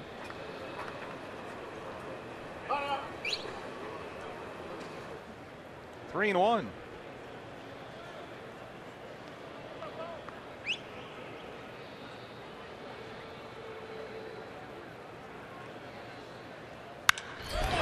Blast that to right center. And it rolls all the way to the wall. There's that Goldie sound. And the textbook Paul Goldschmidt hit a double to the gap in right center field. Play that one on a loop. Oh yeah, what a sound that ball makes coming off of his bat. Tailing fastball right in the middle of the plate. Goldie barrels it up to the gap in right center field. Line drive. Bangs up against that wall on a couple of hops. That's 7 doubles for the Diamondbacks tonight. Goldie now a home run shy of the cycle. He has walked, tripled, singled, doubled. He's at second to lead it off in the 8th inning for Jake Lamb. Yeah, most doubles in a game this year for the Diamondbacks came back on May 7th against the Padres when they banged out 8 doubles. Jake has driven in 2 runs today. A single and a sacrifice fly.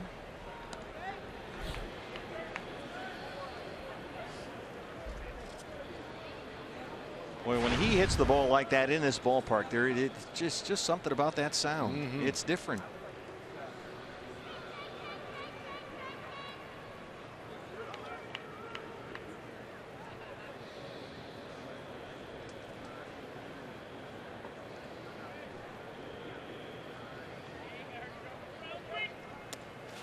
That one gets behind Darno, and Goldie will get third.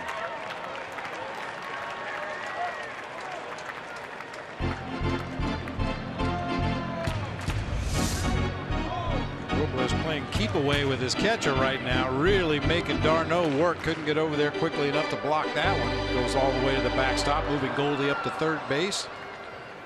Mets will now be forced to bring their infield in. Good news for Jake Lamb. Yeah.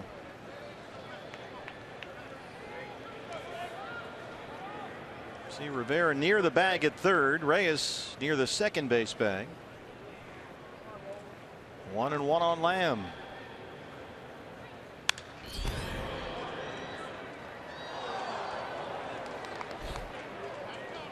That double off the bat of Paul Goldschmidt. 110 miles per hour. Hello. That's the hardest ball he's hit in a while. He has his 3rd triple of the year tonight. That was his 26th double.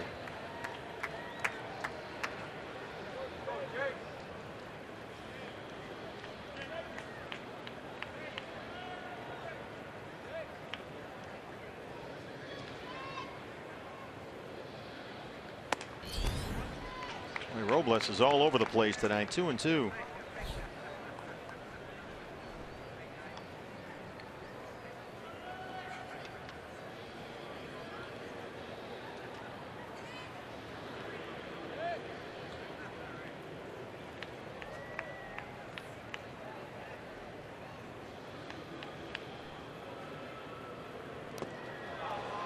Jake can't check his swing. Darno will look Goldie back to the bag at 3rd, and he makes a very poor throw over there that Flores is able to collect.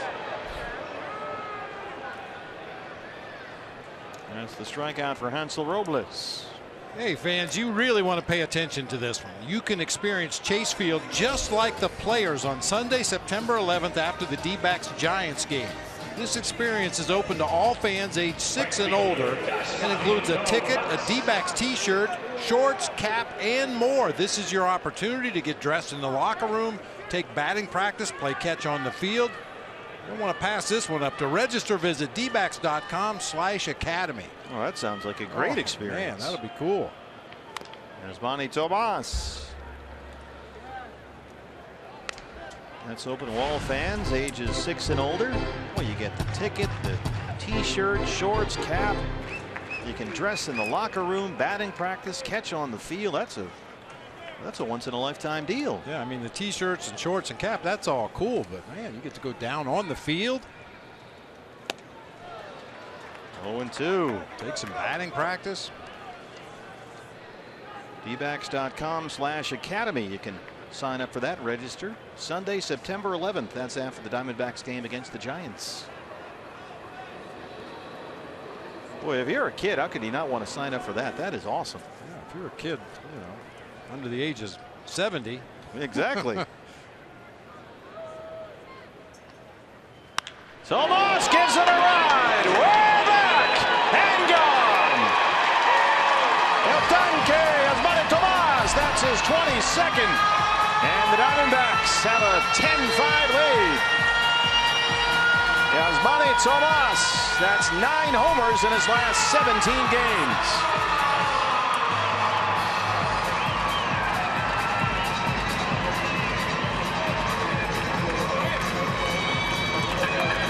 This is why you put up with the occasional undisciplined at bat, because when pitchers make mistakes against El Tanque, he makes them pay. Oh man. A hanging nothing ball.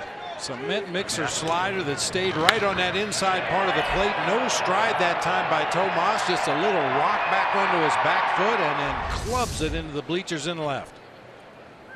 Well, what can you do for an encore? Wellington Castillo 4 for 4. That's fouled away. Well, his first game since August 6th. RBI single. He doubled and scored. He doubled and scored. Hit another RBI single. 4 for 4.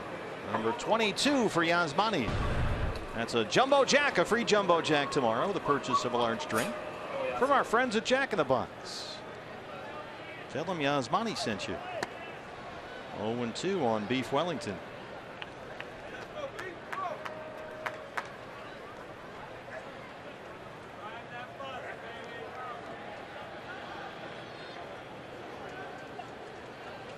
D-backs now 10 runs on 16 hits. Boy, Diamondbacks must look like the 27 Yankees to the Mets. They've just been beating these guys up the last week or so. You know, I was just thinking when the score was 8-5 and Goldie was standing down there at third base, Dusty Baker all the time talked about putting the other team out of slam range. Get a lead so that even if the other team loads up the bases and somebody goes deep, you still have a lead in the ball game. Well, or rather, Yasmani Tomas' home run did that. Neil Walker.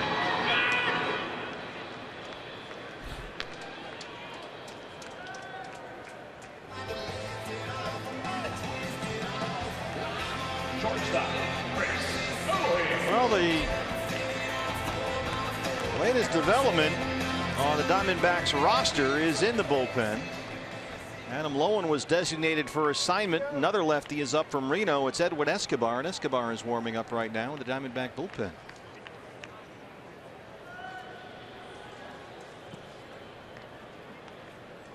Chris Owings, 2 for 4.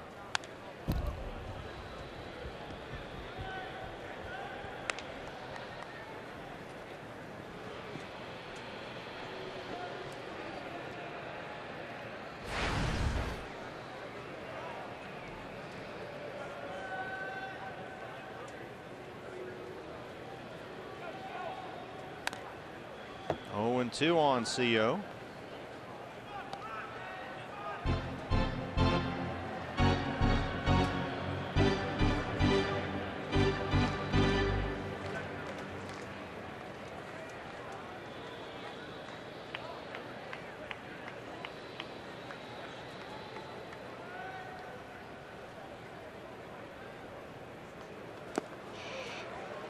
Chases that one and strikes out, but the Diamondbacks add 2 more. We'll head to the 9th inning at Chase Field. They lead the Mets 10-5. El Tanque Yasmani Tomas, his 22nd. 9th inning coming up.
That's 10-5. What's next? Brought to you by CenturyLink. Same 2 teams here tomorrow night.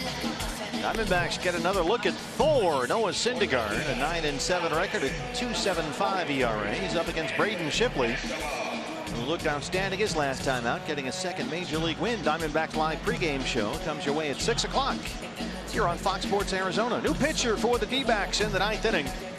It's Edwin Escobar, the left-hander. Just 3 appearances with the Diamondbacks this year. 2 of them starts after he was picked up on waivers from the Red Sox at the end of April. And Escobar recalled from AAA today. Adam Lowen was designated for assignment. And Escobar, what's interesting about him is he's pitched exclusively as a starter at Reno. 16 appearances, a 6-3 record. But he's on here in relief, which is where they plan on using him after he got a couple of starts here to begin his big league career with the Diamondbacks. His first appearance with the D-backs since July 15th. Neil Walker, the switch hitter, will lead off the 9th. It'll be Walker, Bruce, and Flores, 3, 4, and 5 for the Mets.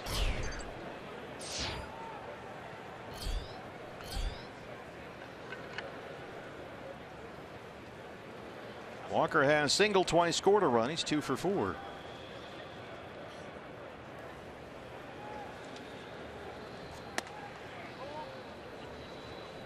Chip Hale was saying earlier this year that working out of the bullpen might be more Edwin Escobar's niche rather than working as a starter in the rotation. But they have continued to have him start at Reno, so he stretched out. He can give them some length back there.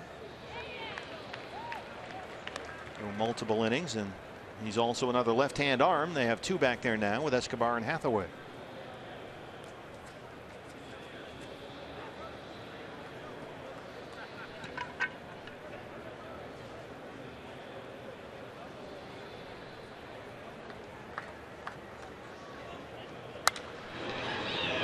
continue to get some looks at some guys at this level. Wouldn't be surprised to see some more roster moves in the near future.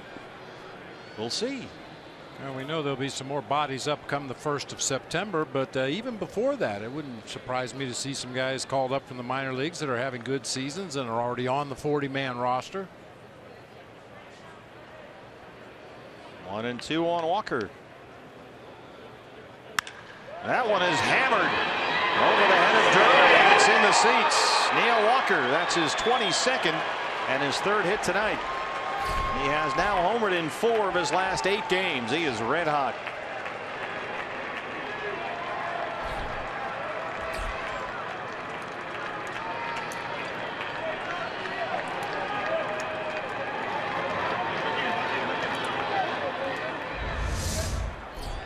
Right fielder, Jay Bruce. Fastball destined for the inside corner, but tailed right back over the heart of the plate for Neil Walker. Fast home run, line drive about 3-4 rows up in left field bleachers. 10-6 ball game. Jay Bruce has singled and walked tonight. D-backs have the shift on. 0-1. The switch hitting Neil Walker.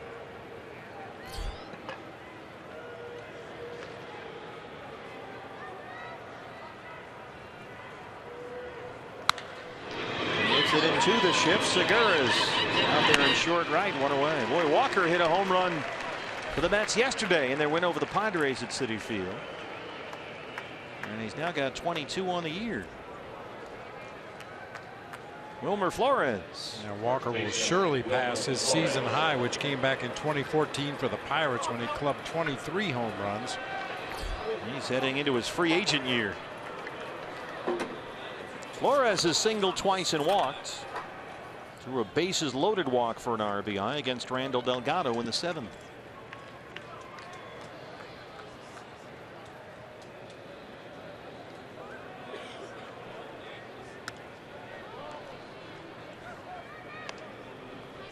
This is a guy, Flores, that crushes lefties. He's hitting over .350 versus left-hand pitching this year, including 8 homers.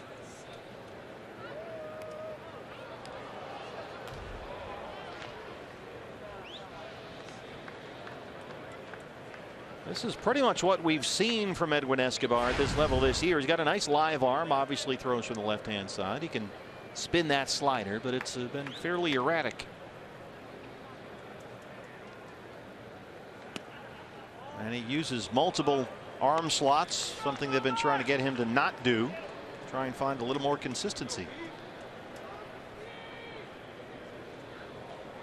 But behind on Flores, 3 balls and no strikes.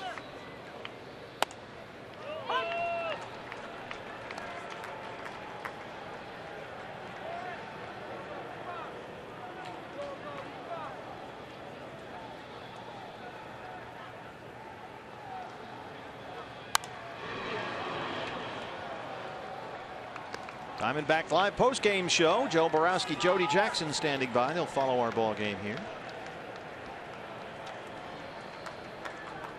Robbie Ray in line for his 6th win of the year. Robbie went 5 innings tonight. Flores bangs this one toward Tomas out there. Yasmani runs it down. Allowed out number 2 brings up TJ Rivera.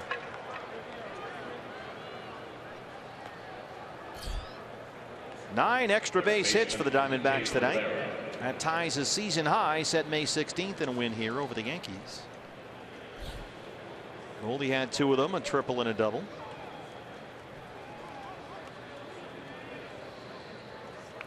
Two doubles for Wellington Castillo, double for Chris Owens, double for Brandon Drury. Robbie Ray doubled. Gene Segura has an RBI double. There's a strike to Rivera. So Joe will talk about that and Robbie Ray coming up on our Diamondback Live postgame show. You'll hear from Chip Hale at the podium. D-backs trying to snap a 3-game losing streak. Little squib shot the other way. Goldie's got it. And the Diamondbacks have got the win. 10-6 the final. The first of 3 here against the Mets.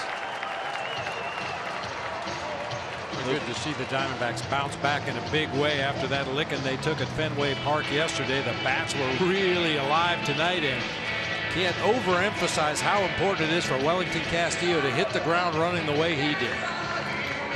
Joe Borowski standing by with Jody Jackson. Jody. That's right, offense comes alive here, and the Diamondbacks have now won 4 games against the New York Mets in the last week, Joe. And, you know, a good sign for this team to bounce back after that series against the Red Sox. Love to see them come out in that first inning, put up 3 spot like they did, and they never let off the pedal. They kept scoring throughout the game, and it was key to get this 10-6 victory. Big night for Wellington Castillo. 4 of 5 after returning from the bereavement list. And then we will also take a look at Robbie Ray's pretty effective outing. 5 innings, 1 run. Stay with us. D-Backs Live presented by CenturyLink is coming your way. As always, we will have the manager, Chip Hale, speaking to the media. Reaction from the clubhouse with Kate Longworth and a guest on the field as well. All the reaction to tonight's 10-6 victory. It is coming your way here on Fox Sports Arizona in moments. Stay with us.